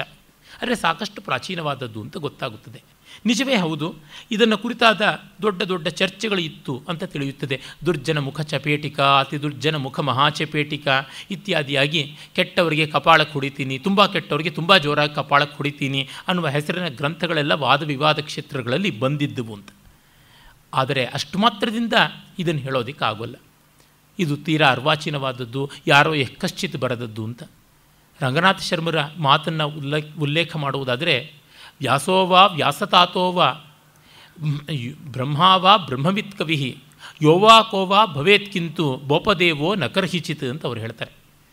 ವ್ಯಾಸನೋ, ವ್ಯಾಸರ ತಂದೆ ಪರಾಶರ ಮುನಿಯೋ, ಅಥವಾ ಬ್ರಹ್ಮನೋ, ಸ್ವಯಂ ಬ್ರಹ್ಮಜ್ಞಾನಿಯಾದ ಮತ್ತೊಬ್ಬನೋ ಯಾರೋ ಬರೆದಿರಬೇಕೇ ಹೊರತು ಈ ಪುರಾಣವನ್ನು ಬೋಪದೇವ ಅನ್ನುವಂಥ ಒಬ್ಬ ವ್ಯಕ್ತಿ ಮಾತ್ರ ಅಲ್ಲ ಅಂತ ಹೇಳಿಬಿಟ್ಟು ಆ ಶ್ಲೋಕದ ತಾತ್ಪರ್ಯ. ಅಂದರೆ ಇಷ್ಟು ಜನಾದರಣೆಯನ್ನು ಪಡೆಯುವಂಥ ಗ್ರಂಥ, ಲೋಕಮಾನ್ಯತೆಯನ್ನು, ಲೋಕ ಪೂಜ್ಯತೆಯನ್ನು ಪಡೆದಂಥದ್ದು ಹೇಗೋ ಬಂದಿಡೋದಕ್ಕೆ ಸಾಧ್ಯ ಇಲ್ಲ. ಆಮೇಲೆ ಇದಕ್ಕೆ ಕಾಲದಲ್ಲಿ ಕೂಡ ಪ್ರತಿಷ್ಠೆ ಯಥೇಷ್ಟವಾಗಿ ಲಭಿಸಿರುವಂಥದ್ದು ನಾವು ಮರೆಯುವ ಹಾಗಿಲ್ಲ. ಈ ಕಾರಣದಿಂದ ಇವುಗಳ ಸಮಯವನ್ನು ಕುರಿತು ನಾವು ಹೆಚ್ಚು ಚರ್ಚೆ ಮಾಡಿದ್ರೂ ನಮಗೆ ಗೊತ್ತಾಗೋದಿಷ್ಟೇ. ಸಾಮಾನ್ಯವಾಗಿ 8ನೇ ಶತಮಾನದ ಹೊತ್ತಿಗೆ ಭಾರತೀಯ ಜೀವನ ಪದ್ಧತಿಯಲ್ಲಿ, ರಾಜಕೀಯ ಸಾಂಸ್ಕೃತಿಕ ಜೀವನ ಪದ್ಧತಿಯಲ್ಲಿ ಒಂದು ಹೊರಳು, ಒಂದು ಮಗುಚು ಹಾಕುವಿಕೆ ಆಯಿತು. ಅದು ಹರ್ಷವರ್ಧನನ ಅವಸಾನದ ಬಳಿಕ. ಹೆಚ್ಚು ಕಡಿಮೆ ಶಂಕರರ ಕೊನೆ ಆಗುವ ಹೊತ್ತಿಗೆ ಹರ್ಷವರ್ಧನನ ಕೊನೆಯೂ ಆಗಿತ್ತು ಅಂತ ಅನಿಸುತ್ತದೆ. ಆ ಹೊತ್ತಿಗೆ ದೇಶ ಎಲ್ಲ ಒಂದು ಅತಂತ್ರದ, ಅಭದ್ರದ ಸ್ಥಿತಿಯನ್ನು ಕಂಡು ಇನ್ನೊಂದು ರೀತಿಯ ರೂಪಾಂತರಕ್ಕೆ, ಇನ್ನೊಂದು ಬಗೆಯ ನಡೆಗೆ ಒಗ್ಗಿಕೊಳ್ತಾ ಇತ್ತು ದೇಶ. ಆ ಕಾಲದಲ್ಲಿ ರಚಿತವಾಗಿದ್ದಿರಬಹುದು. ಆದರೆ ಇದು ಬೇಕಾದಷ್ಟು ವಿಷ್ಣು ಪುರಾಣದಿಂದ ಮತ್ತು ಹರಿವಂಶದಿಂದ, ಮಹಾಭಾರತಾದಿಗಳಿಂದ ತನ್ನ ಸಾಮಗ್ರಿಯನ್ನು ತೆಗೆದುಕೊಂಡಿದೆ ಅಂತನ್ನಬಹುದು. ಆಮೇಲೆ ಎಲ್ಲಕ್ಕೂ ಮಿಗಿಲಾದ ಒಂದು ಉತ್ತರ ಹೇಳಬೇಕು ಅಂತಂದರೆ, ಯಾರೇ ಬರೆದಿದ್ದರೂ ಇದು ತುಂಬ ಉಪಾದೇಯವಾದದ್ದು, ಅದರೊಳಗೆ ಯಾವ ಸಂದೇಹ ಇಲ್ಲ. ಮತ್ತು ಈ ಪುರಾಣವನ್ನು ವ್ಯಾಸಂಗ ಮಾಡಿದವನು ನಿಜವಾಗಿ ಗಟ್ಟಿ ಪಂಡಿತನಾಗ್ತಾನೆ. ಇದಕ್ಕೆ ಅನೇಕ ವ್ಯಾಖ್ಯಾನಗಳು ಉಂಟು. ಮಿಕ್ಕ ಯಾವುದೇ ಪುರಾಣಗಳಿಗೆ ಇಲ್ಲದೇ ಇರತಕ್ಕಂಥ ಒಂದು ಶ್ರೇಯಸ್ಸು ಇದಕ್ಕೆ ಎಂಥದ್ದು ಅಂತಂದರೆ, ತುಂಬ ಜನ ಇದಕ್ಕೆ ವಿಶೇಷವಾದಂಥ ಪುರಾಣಗಳನ್ನು ಬರೆದಿದ್ದಾನೆ. ದ್ವೈತ, ಅದ್ವೈತ, ವಿಶಿಷ್ಟಾದ್ವೈತ ಮತ್ತು ಶಕ್ತಿ ಅಚಿಂತ್ಯ ಭೇದಾಭೇದ, ಪುಷ್ಟಿಮಾರ್ಗ ಇತ್ಯಾದಿ ಅನೇಕ ಬಗೆಗಳಲ್ಲಿ. ಶ್ರೀಧರ ಸ್ವಾಮಿಗಳು ಅವರು ಭಾಗವತ ಭಾವಾರ್ಥ ದೀಪಿಕಾ ಅಂತ ಅದ್ವೈತ ಪರವಾಗಿ ಬರೆದಂಥ ಒಂದು ವ್ಯಾಖ್ಯಾನ ಉಂಟು. ವೀರರಾಘವಾಚಾರ್ಯರು ಭಾಗವತ ಚಂದ್ರಿಕಾ ಅಂತ ವಿಶಿಷ್ಟಾದ್ವೈತ ಪರವಾಗಿ ಬರೆದಿದ್ದಾರೆ. ವಿಜಯಧ್ವಜರು ಅವರು ಉಡುಪಿಯ ಅಷ್ಟಮಠಗಳಲ್ಲಿ ಒಂದರ ಯತಿವರೇಣ್ಯರಾಗಿದ್ದರು. ಅವರು ಪದರತ್ನಾವಲಿ ಅಂತ ದ್ವೈತ ಪರವಾದಂಥ ಒಂದು ವ್ಯಾಖ್ಯಾನವನ್ನು ಬರೆದಿದ್ದಾರೆ. ಮತ್ತು ಸಿದ್ಧಾಂತ ದೀಪಿಕಾ ಅನ್ನುವಂಥದ್ದು ಭಾಗವತ ಮತಾನುಸಾರವಾಗಿ, ಭಾಗವತ ಮತ ಮತ್ತು ಶಾಂಕರ ಮತಕ್ಕೆ ಅನುಗುಣವಾಗಿ ಬರುವಂಥದ್ದು ಅದು ಒಂದು ಉಂಟು. ಅದು ಶುಕದೇವನ ಹೆಸರಿನಲ್ಲಿದೆ. ಹಾಗಲ್ಲದೆ ವಲ್ಲಭಾಚಾರ್ಯರು ಪುಷ್ಟಿಮತ ಅಂತ ಯಾವುದುಂಟು ಅದಕ್ಕೆ ಸಂವಾದಿಯಾಗಿ ಸುಬೋಧಿನಿ ಅನ್ನುವಂಥ ಒಂದು ಗ್ರಂಥವನ್ನು ಬರೆದಿದ್ದಾರೆ. ಹಾಗಲ್ಲದೆ ದೀಪಿನಿ ಅಂತನ್ನುವಂಥದ್ದು ಒಂದು ರಾಧಾರಮಣರ ಕೃತವಾದ ವ್ಯಾಖ್ಯಾನ ಉಂಟು. ಅದು ಕೂಡ ಭೇದಾಭೇದಕ್ಕೆ ಸಂಬಂಧಪಟ್ಟದ್ದು. ಆಮೇಲೆ ಕ್ರಮಸಂದರ್ಭ ಅಂತ ಹೇಳಿಬಿಟ್ಟಿದೂ ಗೋಸ್ವಾಮಿ ರೂಪಗೋಸ್ವಾಮಿ ಬರೆದಂಥದ್ದು ಉಂಟು, ಅದು ಅಚಿಂತ್ಯ ಭೇದಾಭೇದಕ್ಕೆ ಸಂಬಂಧಪಟ್ಟದ್ದು. ಹಾಗೆಯೇ ವಿಶ್ವನಾಥ ಚಕ್ರವರ್ತಿ ಬರೆದ ಸಾರಾರ್ಥದರ್ಶಿನಿ ಮತ್ತು ಧನಪತಿ ಸೂರ್ಯಕೃತ ಗೂಢಾರ್ಥ ದೀಪಿಕಾ ಹೀಗೆಲ್ಲ ಉಂಟು. ಈ ಭಾಗವತವನ್ನು 10-11ನೇ ಶತಮಾನದಲ್ಲಿದ್ದಂಥ ಮಹಾಮಹೇಶ್ವರ ಅಭಿನವಗುಪ್ತಪಾದ ತನ್ನ ಭಗವದ್ಗೀತಾ ವ್ಯಾಖ್ಯಾನದಲ್ಲಿ ಉಲ್ಲೇಖ ಮಾಡ್ತಾರೆ. ಅದರಿಂದಲೇ ನಮಗೆ ಗೊತ್ತಾಗುತ್ತದೆ ಭಾಗವತ ಅಭಿನವಗುಪ್ತರ ಕಾಲಕ್ಕಿಂತ ಪ್ರಾಚೀನ. ಅಂದರೆ ಅಭಿನವಗುಪ್ತರು ರಾಮಾನುಜರಿಗಿಂತ ಒಂದು ಸ್ವಲ್ಪ ಪ್ರಾಚೀನ, ಅದಕ್ಕಿಂತಲೂ ಮುನ್ನ ಇದು ಇತ್ತು ಅಂತ ಗೊತ್ತಾಗುತ್ತದೆ. ಹೀಗಾಗಿ ಭಾಗವತದ ರಚನೆಯನ್ನು ಶಂಕರ ಅಭಿನವಗುಪ್ತರ ಮಧ್ಯದಲ್ಲಿ ಇಡಬಹುದು ಅನ್ನುವ ಊಹೆಯಿಂದಲೇ ನಾನು ಒಂದು 8ನೇ ಶತಮಾನ ಇರಬಹುದು ಅಂತ ಒಂದು ತರ್ಕ ಮಾಡಿದ್ದು. ಅದಕ್ಕೂ ಪ್ರಾಚೀನವೂ ಇದ್ದಿರಬಹುದು. ಆದರೆ ಈ ಒಂದು ಪುರಾಣವೇ ಕಂಡಿದ್ದಲ್ಲಿ ಶಂಕರರು ಸರ್ವಥಾ ಇದನ್ನು ತಮ್ಮ ವ್ಯಾಖ್ಯಾನದಲ್ಲಿ ಉಲ್ಲೇಖ ಮಾಡ್ತಾಯಿದ್ರು, ಸಂದೇಹ ಕಾಣೋದಿಲ್ಲ. ಯಾಕೆಂದರೆ ಶಂಕರರಿಗೆ ಒಪ್ಪಿಗೆ ಆಗುವಂಥ ಪ್ರಿಯವಾಗುವಂಥ 1000 ಸಂದರ್ಭಗಳನ್ನು ಇಲ್ಲಿ ನಾವು ತೋರಿಸಬಹುದು. ಇನ್ನು ನಾವು ನೇರವಾಗಿ 12 ಸ್ಕಂಧಾತ್ಮಕವಾದ ಅನೇಕ ಅಧ್ಯಾಯಗಳಿಂದ ಕೂಡಿರತಕ್ಕಂಥ ಭಾಗವತದ ಸಂಕ್ಷಿಪ್ತವಾದ ಪರಿಚಯವನ್ನು ಈ 3 ದಿವಸಗಳಲ್ಲಿ ಮಾಡಿಕೊಳ್ಳೋಣ. ಬಹಳ ಹಿಂದೆ ಇದೇ ವೇದಿಕೆಯಲ್ಲಿ ಪ್ರತ್ಯೇಕವಾಗಿ ಒಂದು 4-5 ದಿವಸ ಭಾಗವತದ ಬಗೆಗೆ ಮಾತನಾಡಿದ್ದೆ. ಮತ್ತು ಈ ಭಾಗವತದ ಪುರಾಣದಲ್ಲಿ ಬರುವಂಥ ಎಷ್ಟೋ ವಿವರಗಳನ್ನು ಈಗಾಗಲೇ ನಾವು ಬೇರೆ ಪುರಾಣಗಳಲ್ಲಿ ಕಂಡಿರುವುದರಿಂದ ಎಲ್ಲೆಲ್ಲಿ ವಿಶಿಷ್ಟತೆ ಉಂಟು, ಭಿನ್ನತೆ ಉಂಟು, ಸ್ವಾರಸ್ಯ ಉಂಟು, ಅವುಗಳನ್ನು ಅಲ್ಲಲ್ಲಿ ಗಚ್ಚದ್ ವ್ಯಾಖ್ಯಾನ ರೂಪವಾಗಿ ನಿರೂಪಣೆ ಮಾಡ್ಕೊಂಡು ಹೋಗ್ತೀನಿ. ಇದರ ಶೈಲಿ ಎಂಥದ್ದು ಅನ್ನೋದಕ್ಕೆ ಮೊದಲ ಮಂಗಲ ಶ್ಲೋಕವೇ ಸಾಕು. ಜನ್ಮಾದ್ಯಸ್ಯ ಯತೋನ್ವಯಾದಿತರತಶ್ಚಾರ್ಥೇಷ್ವಭಿಜ್ಞಸ್ವರಾಟ್ ತೇನೇ ಬ್ರಹ್ಮಹೃದ ಯಾದಿಕವಯೇ ಮುಹ್ಯಂತಿ ಯತ್ ಸೂರಯಃ ತೇಜೋ ವಾರಿಮೃದಾಂ ಯಥಾ ವಿನಿಮಯೋ ಯತ್ರ ತ್ರಿಸರ್ಗೋ ಮೃಷ ಧಾಮ್ನಾಸ್ವೇನ ಸದಾ ನಿರಸ್ತಕುಹಕಂ ಸತ್ಯಂ ಪರಂ ಧೀಮಹಿ. ಇದು ಮಂಗಲ ಶ್ಲೋಕ. ಈ ಶ್ಲೋಕವೇ ತುಂಬ ತೊಡಕಾಗಿದೆ. ಇದಕ್ಕೆ ತುಂಬ ಶುದ್ಧವಾದ ಅನ್ವಯವನ್ನು ಮಾಡೋದು ಕಷ್ಟ. ನನ್ನ ಕೆಲವರು ಮಿತ್ರರಂತೂ ಅಸಾಧ್ಯ ಅಂತಾರೆ. ನಾನು ಹೇಳೋದಕ್ಕೆ ಸ್ವಲ್ಪ ಅಳಕ್ತೀನಿ. ಯಾರೋ ಸಾಧ್ಯ ಅಂತ ಮಾಡಿ ತೋರಿಸಿದ್ರೆ ಆಗ ಕಷ್ಟ ಆಗುತ್ತದೆ. ತುಂಬ ಕಷ್ಟ ಸಾಧ್ಯವಾದದ್ದು, ತುಂಬ ತೊಡಕಾದದ್ದು. ಜನ್ಮಾದ್ಯಸ್ಯ ಯತಃ ಅನ್ವಯಾದ್ ಇತರತಃ ಅರ್ಥೇಷು ಅಭಿಜ್ಞ ಸ್ವರಾಟ್ ತೇನೆ ಬ್ರಹ್ಮಹೃದ ಯಹ ಆದಿಕವಯೇ ಮುಹ್ಯಂತಿ ಯತ್ ಸೂರಯಃ ತೇಜೋ ವಾರಿ ಮೃದಾಂ ಯಥಾ ವಿನಿಮಯ ಯತ್ರ ತ್ರಿಸರ್ಗ ಅಮೃಷಾ ಅಂತ ಒಂದು ಪಾಠ, ಮೃಷಾ ಅಂತ ಒಂದು ಪಾಠ ಉಂಟು. ಧಾಮ್ನಾಸ್ವೇನ ನಿರಸ್ತ ಸದಾ ನಿರಸ್ತ ಕುಹಕಂ ಸತ್ಯಂ ಪರಂ ಧೀಮಹಿ ಅಂತ ಹೇಳಿ ಇದನ್ನು ತಾತ್ಪರ್ಯ ಮಾಡುವುದು ಬಹಳ ಕಷ್ಟ. ಆದರೂ ಹೇಳಬೇಕು ಅಂತಂದರೆ ಪಂಚಭೂತಾದಿ ಪದಾರ್ಥಗಳು ಯಾವುದು ಉಂಟು ಅವುಗಳಲ್ಲಿ ಆಶ್ರಯ ರೂಪಿಯಾಗಿ, ಅಂದರೆ ಸದ್ರೂಪಿಯಾಗಿ ನೆಲೆಸಿದ್ದಾನೆ. ಅವುಗಳೆಲ್ಲರಿಗೂ ಅಧಿಷ್ಠಾನ ರೂಪಿಯಾಗಿ ನೆಲೆಸಿದ್ದಾನೆ. ಮತ್ತು ಇತರ ಕಡೆಗಳಲ್ಲಿ ಅಂದರೆ ಪ್ರಾತಿಭಾಸಿಕವಾದಂತಹ ಸರ್ಪರಜ್ಜುನ್ಯಾಯ, ರಜತ್ ಶುಕ್ತಿ ನ್ಯಾಯ, ರಜತ ಶುಕ್ತಿ ನ್ಯಾಯ ಇತ್ಯಾದಿಗಳಲ್ಲಿ ಹಾಗೆ ಕಾಣಿಸದೇ ಇರೋದರಿಂದ ಆತ ಅವನು ವ್ಯಾವಹಾರಿಕ ಸತ್ಯಕ್ಕೆ ವ್ಯಾವಹಾರಿಕವಾಗಿ, ಪ್ರಾತಿಭಾಸಿಕ ಸತ್ಯಕ್ಕೆ ಪ್ರಾತಿಭಾಸಿಕ ಸತ್ಯವಾಗಿ, ಪಾರಮಾರ್ಥಿಕ ಸತ್ಯಕ್ಕೆ ಪಾರಮಾರ್ಥಿಕ ಸತ್ಯವಾಗಿ, ಹಾರ ಕೇಯೂರಾದಿಗಳಲ್ಲಿ ಕನಕ ಇದ್ದಂತೆ, ಅಂದರೆ ಬಂಗಾರದ ಒಡವೆಗಳಲ್ಲಿ ಬಂಗಾರ ಹೇಗೋ ಹಾಗೆ ಅವನು ಉಪಾದಾನವಾಗಿ ಇದ್ದೇ ಇದ್ದಾನೆ ಅಂತನ್ನುವಂಥ ಪರಮಾತ್ಮ ಅನ್ವಯ ವ್ಯತಿರೇಕ ಎರಡರಿಂದಲೂ ಕೂಡ ಸರ್ವವ್ಯಾಪಿ ಅಚಿಂತ್ಯ ಅಂತ ತಿಳಿಯುತ್ತಾನೆ. ಅವನು ತನ್ನಿಂದಲೇ ತಾನಾಗಿದ್ದಾನೆ, ಅಂದರೆ ಅವನಿಗೆ ಅವನೇ ಕಾರಣ. ಹೀಗಾಗಿ ಅವನು ಅಜ, ಅವನು ಸ್ವಯಂಭೂ ಆಗಿದ್ದಾನೆ. ಅವನನ್ನು ಯಾರು ವೇದಗಳಲ್ಲಿ ತತ್ವಗಳಲ್ಲಿ ಕಂಡುಕೊಳ್ತಾರಲ್ಲ ಆ ಮಹಾಜ್ಞಾನಿಗಳು ಕೂಡ ಅವನ ಲೀಲಾ ವಿಭೂತಿಯನ್ನು ಅರ್ಥ ಮಾಡಿಕೊಳ್ಳದೆ ಮಂಕಾಗಿಬಿಡ್ತಾರೋ, ಮತ್ತು ಅವನು ಆದಿಕವಿ ಅಂತ ಚತುರ್ವೇದಗಳನ್ನು ಪ್ರಚುರಪಡಿಸಿದ ಬ್ರಹ್ಮನಿಗೆ ಕೂಡ ಹೃದಯದಲ್ಲಿ ಸಾಕ್ಷಾತ್ಕಾರವಾಗ್ತಾನೋ ಮತ್ತು ಅವನ ಪ್ರೇರಣೆಯಿಂದಲೇ ಬ್ರಹ್ಮಾದಿಗಳೆಲ್ಲ ಸೃಷ್ಟಿ ಮಾಡ್ತಾರೋ, ಹೀಗೆ ಯಾವನನ್ನು ಕಂಡು ಜಗತ್ತಿನ ಎಲ್ಲ ಜ್ಞಾನಿಗಳು ಕೂಡ ತಮ್ಮ ಸರ್ವಸ್ವವೂ ಆತ ಅಂತ ಭಾವಿಸಿಕೊಂಡಿದ್ದಾರೋ, ಮತ್ತು ಸೃಷ್ಟಿ ಸ್ಥಿತಿ ಲಯ ಅನ್ನುವಂಥವೆಲ್ಲ ಅವನ ದೃಷ್ಟಿಯಲ್ಲಿ ಅಪರಮಾರ್ಥವಾದ ಒಂದು ದೃಷ್ಟಿಯೋ, ಅಂದರೆ ಅದು ಮಿಥ್ಯಾ ಮಾತ್ರವಾದದ್ದು. ಅವನು ಈ ಪಾಂಚಭೌತಿಕವಾದ ಜಗತ್ತಿಗಿಂತ ನಾಮರೂಪಾತ್ಮಕವಾದ ಈ ವಿಶ್ವಕ್ಕಿಂತ ಭಿನ್ನನಾಗಿ, ಆದರೆ ಈ ಜಗತ್ತು ಅವನಿಲ್ಲದೆ ಇಲ್ಲವಾಗಿ ಉಂಟು.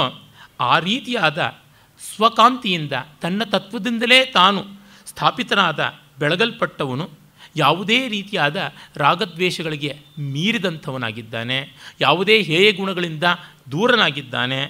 ಅವನು ಅಚಿಂತ್ಯ, ಅವಿನಾಶಿ, ಅವ್ಯಯ, ಅಚ್ಯುತ ಅಂತ ಬ್ರಹ್ಮವಸ್ತುವನ್ನು ಧೀಮಹಿ ಧ್ಯಾನಿಸ್ತೀವಿ ಅಂತ ಕಷ್ಟಪಟ್ಟು ಅರ್ಥ ಮಾಡಬೇಕು. ಪದಗಳಿಗೆ ಸರಿಯಾಗಿ ಮಾಡೋಕ್ಕಾಗೋಲ್ಲ. To be honest, it's a bad way of writing Sanskrit ಈ ಶ್ಲೋಕ. ಯಾಕೆಂದರೆ ಕೈ ಪಳಗಿರ್ತಕ್ಕಂಥವ್ರು ಹೀಗೆ ಬರೆಯೋಲ್ಲ. ದೂರಾನ್ವಯ, ಕ್ಲೇಶ ಇತ್ಯಾದಿ ಉಂಟು. ಯಾವುದಾದ್ರೂ ಏನು ಹೇಳಬೇಕು, ಲುಸಿಡಿಟಿ ಅನ್ನೋದು ಯಾವುದುಂಟು, ಸಾರಲ್ಯ, ಸ್ಫುಟತ್ವ ಅಂತ ಯಾವುದನ್ನು ಪ್ರಸಾದ ಗುಣ ಅಂತಾರೆ. ಪ್ರಸಾದ ರಮ್ಯಮೋಜಸ್ವಿ ಗರಿಯೋ ಲಾಘವಾನ್ವಿತಂ ಅಂತೆಲ್ಲ ಭಾರವಿ ಮೊದಲಾದವರು ಕೊಂಡಾಡಿದ್ದಾರೆ. ಆ ಅರ್ಥವ್ಯಕ್ತಿ ಅಂತನ್ನುವ ಗುಣವನ್ನು ವಾಮನ, ದಂಡಿ ಮೊದಲಾದವರು ಪ್ರಶಂಸೆ ಮಾಡಿದ್ದಾರೆ. ಅದಕ್ಕೆ ವ್ಯತಿರಿಕ್ತವಾದ ಲಕ್ಷಣ ಇರತಕ್ಕಂಥ ಶ್ಲೋಕ ಇದು. ಆದರೆ ಪರಂಪರೆಯಲ್ಲಿ ಗೌರವ ಬಂದುಬಿಟ್ಟಿದೆ. ಏನು ಮಾಡೋಣ, ವೇದಾಂತ ಅಂತಂದರೆ ಲೋಕ ಮೂರ್ಛೆ ಹೋಗಿಬಿಡ್ತದೆ. ವೇದಾಂತಕ್ಕಿಂತ ಉತ್ತಮವಾದಂಥ ರಸಮಯವಾದಂಥ ಎಷ್ಟೆಷ್ಟೋ ವಿವರಗಳು ಇರುತ್ತವೆ. ಅರೆ ವೇದಾಂತ ಭಾಸಗಳಿಗೆ ಜಗತ್ತಿನಲ್ಲಿ ಎಲ್ಲೆಲ್ಲದ ಕೊಂಡಾಟ ಇರ್ತದೆ. ಇರಲಿ, ಆದರೆ ಈ ಶ್ಲೋಕವನ್ನು ಬಿಟ್ಟು ಭಾಗವತವನ್ನು ಬಿಟ್ಟು ಮುಂದೆ ಹೋಗೋದಕ್ಕೆ ಆಗೋದಿಲ್ಲವಾದ್ದರಿಂದ ಇದನ್ನು ನೋಡಬೇಕು. ಆದರೆ ಮೂರನೇ ಶ್ಲೋಕ ನೋಡಿ, ಅದೆಷ್ಟು ಚೆನ್ನಾಗಿರ್ತಕ್ಕಂಥದ್ದು, ಅಷ್ಟು ತಿಳಿಯಾದದ್ದು. ನಿಗಮ ಕಲ್ಪತರೋರ್ ಗಳಿತಂ ಫಲಂ ಶುಕಮುಖಾದಮೃತದ್ರವ ಸಂಯುತಂ ಪಿಬತ ಭಾಗವತಂ ರಸಮಾಲಯಂ ಮುಹುರಹೋ ರಸಿಕಾ ಭುವಿ ಭಾವುಕಾಹ. ತುಂಬ ಮನೋಹರವಾದದ್ದು. ಆ ಶಾರ್ದೂಲ ವಿಕ್ರೀಡಿತದ ಕಾರ್ಕಶ್ಯ, ಈ ಒಂದು ಧೃತವಿಲಂಬಿತದ ಮಾಧುರ್ಯ ನೋಡಿದರೆ ಎಷ್ಟು ವಿಸಂವಾದಿಯಾಗಿ ಕಾಣುತ್ತದೆ. ವೇದವೃಕ್ಷದಿಂದ ಉದುರಿ ಬಿದ್ದಂತಹ ರಸಫಲ ಭಾಗವತ. ಇದು ಅಮೃತ ರಸದಿಂದ, ಅಮೃತ ದ್ರವದಿಂದ ಕೂಡಿರುವಂಥದ್ದು. ಗಿಳಿಕಚ್ಚಿದ ಹಣ್ಣು, ಅಲ್ಲೊಂದು ಸ್ವಾರಸ್ಯ ಉಂಟು. ಶುಕ ಮಹರ್ಷಿ ಇದನ್ನು ಪರೀಕ್ಷಿತರಿಗೆ ಹೇಳಿದ್ದು. ಜೊತೆಗೆ ಗಿಣಿಕಚ್ಚಿದ ಹಣ್ಣಿಗೆ ರುಚಿ ಹೆಚ್ಚು ಅಂತ ಉಂಟಲ್ವ. ಇದು ರಸಂ ಆಲಯಂ ಅಂತಂದರೆ ರಸವನ್ನು ತನ್ನ ನೆಲೆಯಾಗಿ ಮಾಡಿಕೊಂಡಿರ್ತಕ್ಕಂಥದ್ದು. ಮತ್ತು ಆಲಯಂ ಕೈವಲ್ಯದಲ್ಲಿ ಕೂಡ, ಮೋಕ್ಷದಲ್ಲಿ ಕೂಡ ಬಿಡದೆ ನಮ್ಮನ್ನು ಕಾಪಾಡತಕ್ಕಂಥದ್ದು. ಅದನ್ನು ಮತ್ತೆ ಮತ್ತೆ ರಸಿಕರೇ, ಭಾವುಕರೇ, ಈ ಭೂಮಿಯಲ್ಲಿ ಯಾರು ರಾಸಿಕ್ಯ ಭಾವಕ್ಯವನ್ನು ತುಂಬಿಸಿಕೊಂಡಿದ್ದೀರಲ್ಲ, ನೀವುಗಳು ಇದನ್ನು ಹೀರಿರಿ, ಇದನ್ನು ಕಂಡು ಆಸ್ವಾದ ಮಾಡಿರಿ ಅಂತ ಕೇಳುವಂಥದ್ದಾಗಿದೆ. ಅದಾದ ಮೇಲೆ ಈ ಒಂದು ಮಹಾಗ್ರಂಥದ ರಚನಾಕ್ರಮದಲ್ಲಿ ಸ್ವಲ್ಪ ಹಿಂದು ಮುಂದೆ ಆಗುವಂಥದ್ದನ್ನು ನಾವು ನೋಡ್ತೀವಿ. ಕೇವಲ ಆ ಎಲ್ಲ ಬೇರೆ ಬೇರೆ ಸ್ಕಂಧಗಳಲ್ಲಿ ಕಾಣಬರ್ತಕ್ಕಂತಹ ಒಂದಷ್ಟು ವಿವರಗಳನ್ನು ನಾನು ತೋರ್ಪಡಿಸ್ಬಿಡ್ತೀನಿ. ಆಮೇಲೆ ಪ್ರತಿಯೊಂದರ ವಿವರವನ್ನು ನಾವು ನೋಡಬಹುದು. ಎಂದಿನಂತೆ ನೈಮಿಷಾರಣ್ಯದಲ್ಲಿ ದೀರ್ಘಸತ್ರವನ್ನು ಮಾಡ್ತಾ ಇದ್ದಂಥ ಋಷಿಗಳ ಸಮೂಹದಲ್ಲಿ ಸೂತ ಪುರಾಣಿಕರು, ಉಗ್ರಶ್ರವ ಸೂತ ಪುರಾಣಿಕರು ಬಂದು ಉಪದೇಶ ಮಾಡಿದರು ಅನ್ನುವುದು ಬ್ರಾಡೆಸ್ಟ್ ಫ್ರೇಮ್ ಉಂಟು.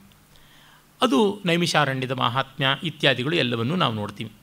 ಅದಾದ ಮೇಲೆ ಹರಿಕೀರ್ತನ, ವಿಷ್ಣು ಪಾರಮ್ಯ ಇವುಗಳನ್ನು ಕಾಣ್ತೀವಿ. ಅದಾದ ಮೇಲೆ ಮಹಾವಿಷ್ಣುವಿನ 22 ಅವತಾರಗಳು ಯಾವುದುಂಟು, ಆ 22 ಅವತಾರಗಳ ಒಂದು ವಿವರಗಳನ್ನು ಕೂಡ ನಾವು ನೋಡ್ತೀವಿ. ಆ 22 ಅವತಾರಗಳು ಯಾವುದು ಅಂತನ್ನುವುದರ ಬಗ್ಗೆ ತುಂಬ ದೊಡ್ಡ ಚರ್ಚೆ ಉಂಟು. ಆದರೂ ಅದನ್ನು ಒಂದು ಮಟ್ಟದ ಸಮನ್ವಯ ಮಾಡಿ ಹೇಳುವಂಥದ್ದು ಭಾಗವತದಲ್ಲಿ ನೋಡುವುದಾದರೆ ನಮಗೆ ಗೊತ್ತಾಗುತ್ತದೆ. ಕೆಲವು ಕಡೆ 24 ಅನ್ನುವ ಒಕ್ಕಣೆ ಕೂಡ ಉಂಟು. ಮೊದಲನೇದನ್ನು ಸನತ್ಕುಮಾರ, ಸನಕ, ಸನಂದನ, ಸನತ್ಕುಮಾರ, ಸನತ್ಸುಜಾತ ಅನ್ನುವ ದಿವ್ಯ ಸೂರಿಗಳು ಅಂತ ಯಾರಿದ್ದಾರೆ ಅವರು 4 ಸೇರಿದ ಒಂದು ಅವತಾರ, ಅದು ಕೌಮಾರ ಅವತಾರ ಅಂತ ಅದನ್ನು ಕರೀತಾರೆ. ಅದಕ್ಕೂ ಮುನ್ನ ಕೆಲವು ಪಾಠಗಳಲ್ಲಿ ಹಂಸ ಅನ್ನುವಂಥ ಅವತಾರ, ಹಂಸ ನಾಮಕನಾದ ಪರಮಾತ್ಮ, ಆತನಿಂದ ಬ್ರಹ್ಮನಿಗೆ ವೇದೋಪದೇಶವಾಯಿತು. ಹೀಗಾಗಿ ಹಂಸ ಜ್ಞಾನದ ಪಾರಮ್ಯ, ಹಾಗಾಗಿ ಹಂಸ ಅವತಾರ ಮತ್ತು ಕೌಮಾರ ಅವತಾರ ಅಂತ ಹೇಳ್ತಾರೆ. ಆಮೇಲೆ ಯಜ್ಞವರಾಹ ಅವತಾರ ಅಥವಾ ಆದಿ ವರಾಹ ಅವತಾರ ಅನ್ನುವಂಥದ್ದು. ಅದಾದ ಮೇಲೆ ನಾರದನ ಅವತಾರ, ನಾರದ ಮಹರ್ಷಿಗಳ ಅವತಾರವಾಗಿ, ಮತ್ತು ಧರ್ಮನ ಪತ್ನಿ ಮೂರ್ತಿದೇವಿಯಲ್ಲಿ ಹುಟ್ಟಿದಂತಹ ನರನಾರಾಯಣ ಮಹರ್ಷಿಗಳು ಜೋಡಿ ಒಂದೇ ಆದಂಥ ಒಂದು ಅವತಾರ. ಅದಾದ ಮೇಲೆ ಕರ್ದಮ ಪ್ರಜಾಪತಿ ಮತ್ತು ದೇವಹೂತಿಯರ ಸಂತಾನವಾಗಿ ಬಂದ ಕಪಿಲ ಮುನಿಯ ಅವತಾರ ಅಂತ. ಆಮೇಲೆ ದತ್ತಾತ್ರೇಯನಾಗಿ ಅತ್ರಿ ಅನಸೂಯೆಯರಿಗೆ ಜನಿಸಿದಂಥ ಆ ಒಂದು ಅವತಾರ. ಆಲರ್ಕ, ಪ್ರಹ್ಲಾದ ಮೊದಲಾದ ಅನೇಕರಿಗೆ, ಕಾರ್ತವೀರ್ಯಾರ್ಜುನ ಮೊದಲಾದವರಿಗೆ ತತ್ವೋಪದೇಶವನ್ನು ಮಾಡಿ ಅನುಗ್ರಹ ಮಾಡಿದಂಥ ಮೂರ್ತಿ ಅಂತ ಜ್ಞಾನಪಾರಮ್ಯದ ಸ್ವರೂಪ. ಅದಾದ ಮೇಲೆ ಯಜ್ಞ ಅಂತ ಹೇಳಿ ರುಚಿ ಮತ್ತು ಆಕೂತಿ ದಂಪತಿಗಳಿಗೆ ಹುಟ್ಟಿದಂಥ ಯಜ್ಞಾವತಾರ. ಇಂದ್ರ ಪದವಿಯನ್ನೂ ಕೂಡ ಅಲಂಕರಿಸಿದ್ದ ಯಜ್ಞೋ ವೈ ವಿಷ್ಣು ಅಂತ ಬರುವಂಥದ್ದಲ್ಲಿ ಅಂತ. ಮತ್ತು ನಾಭಿ ರಾಜ ಮತ್ತು ಮರುದೇವಿಯರ ಪುತ್ರನಾಗಿ ವೃಷಭದೇವ ಯಾವನು ಜನಿಸಿದ, ಅದು ಇನ್ನೊಂದು ಅವತಾರ ಅಂತ ಹೇಳಿಬಿಟ್ಟಿದ್ರು. ಈ ವೃಷಭದೇವ ಅವತಾರವೇ ಜೈನರಿಗೆ ಕೂಡ ಉಪಾದೇಯವಾಯಿತು. ಜೈನರ ಮೊತ್ತ ಮೊದಲ ತೀರ್ಥಂಕರ ವೃಷಭದೇವ. ಇದೆಲ್ಲ ವಿವರಗಳು ಭಾಗವತದಲ್ಲಿ ನಮಗೆ ಸಿಗುತ್ತದೆ. ಅದಾದ ಮೇಲೆ ನಾವು ನೋಡುವಂಥದ್ದು ವೇನನ ಸಂತಾನವಾಗಿ ಬಂದಂಥ, ವೇನನ ಶರೀರದ ಮಥನದಿಂದಾಗಿ ಬಂದಂಥ ವ್ಯಕ್ತಿ ಪೃಥು ಮಹಾರಾಜ, ಆತ ಇನ್ನೊಂದು ಅವತಾರ ಅಂತ ಗೊತ್ತಾಗುತ್ತದೆ. ಮತ್ತು ಮತ್ಸ್ಯಾವತಾರ, ಮನು ನೌಕಾ ವಿವರ ಬರುತ್ತದೆ. ವೈವಸ್ವತ ಮನುವನ್ನು, ಸಪ್ತರ್ಷಿಗಳನ್ನು, ಸಕಲ ಸ್ಥಾವರ ಜಂಗಮಾತ್ಮಕವಾದಂಥ ಸಸ್ಯ ಪ್ರಾಣಿ ಜೀವರಾಶಿಯನ್ನು ಕಾಪಾಡಿದಂಥದ್ದು ಅದು ನಮಗೆ ಗೊತ್ತು. ಅದಾದ ಮೇಲೆ ಕೂರ್ಮಾವತಾರ, ಆಮೇಲೆ ಸಮುದ್ರ ಮಥನ ಕಾಲದಲ್ಲಿ ಆತ ನಿರ್ವಾಹ ಮಾಡಿದ ಧನ್ವಂತರಿ ಅವತಾರ, ಅಮೃತ ಕಲಶವನ್ನು ಹಿಡಿದು ಬಂದದ್ದು, ಮತ್ತು ಮೋಹಿನಿ ಅವತಾರ, ಅದಾದ ಮೇಲೆ ನರಸಿಂಹಾವತಾರ, ಆಮೇಲೆ ವಾಮನಾವತಾರ, ಬಲಿಯನ್ನು ಪಾತಾಳಕ್ಕೆ ತಿರೋಗಮನ ಮಾಡಿಸಿದ್ದು, ಆಮೇಲೆ ಪರಶುರಾಮನ ಅವತಾರ, ಅದಾದ ಮೇಲೆ ಪರಾಶರ ಸತ್ಯವತಿಯರ ಸಂತಾನವಾಗಿ ವೇದವ್ಯಾಸ ದ್ವೈಪಾಯನ ಕೃಷ್ಣದ್ವೈಪಾಯನ ಮುನಿ ಅವತಾರ, ಮತ್ತು ಶ್ರೀರಾಮ ಅವತಾರ ಗೊತ್ತೇ ಇರುವಂಥದ್ದು ದಾಶರಥಿ ಶ್ರೀರಾಮ. ಅದಾದ ಮೇಲೆ ಬಲರಾಮ ಅವತಾರ, ಕೃಷ್ಣ ಅವತಾರ, ಬುದ್ಧಾವತಾರ, ಇದು ಬೌದ್ಧಕ್ಕೆ ಮೂಲವಾದದ್ದು. ಮತ್ತು ಕಲ್ಕಿ ಅವತಾರ, ವಿಷ್ಣು ಯಶಸ್ಸು ಅನ್ನುವಂಥ ಒಬ್ಬ ಬ್ರಾಹ್ಮಣನಿಗೆ ಪುತ್ರನಾಗಿ ಹುಟ್ಟಿ ಲೋಕದ ದುಷ್ಟ ಕ್ಷತ್ರಿಯರನ್ನು ದುಷ್ಟತೆಯನ್ನು ದಮನ ಮಾಡುವ ಭವಿಷ್ಯದ ಅವತಾರ ಅಂತ ಉಂಟು ಅಂತ.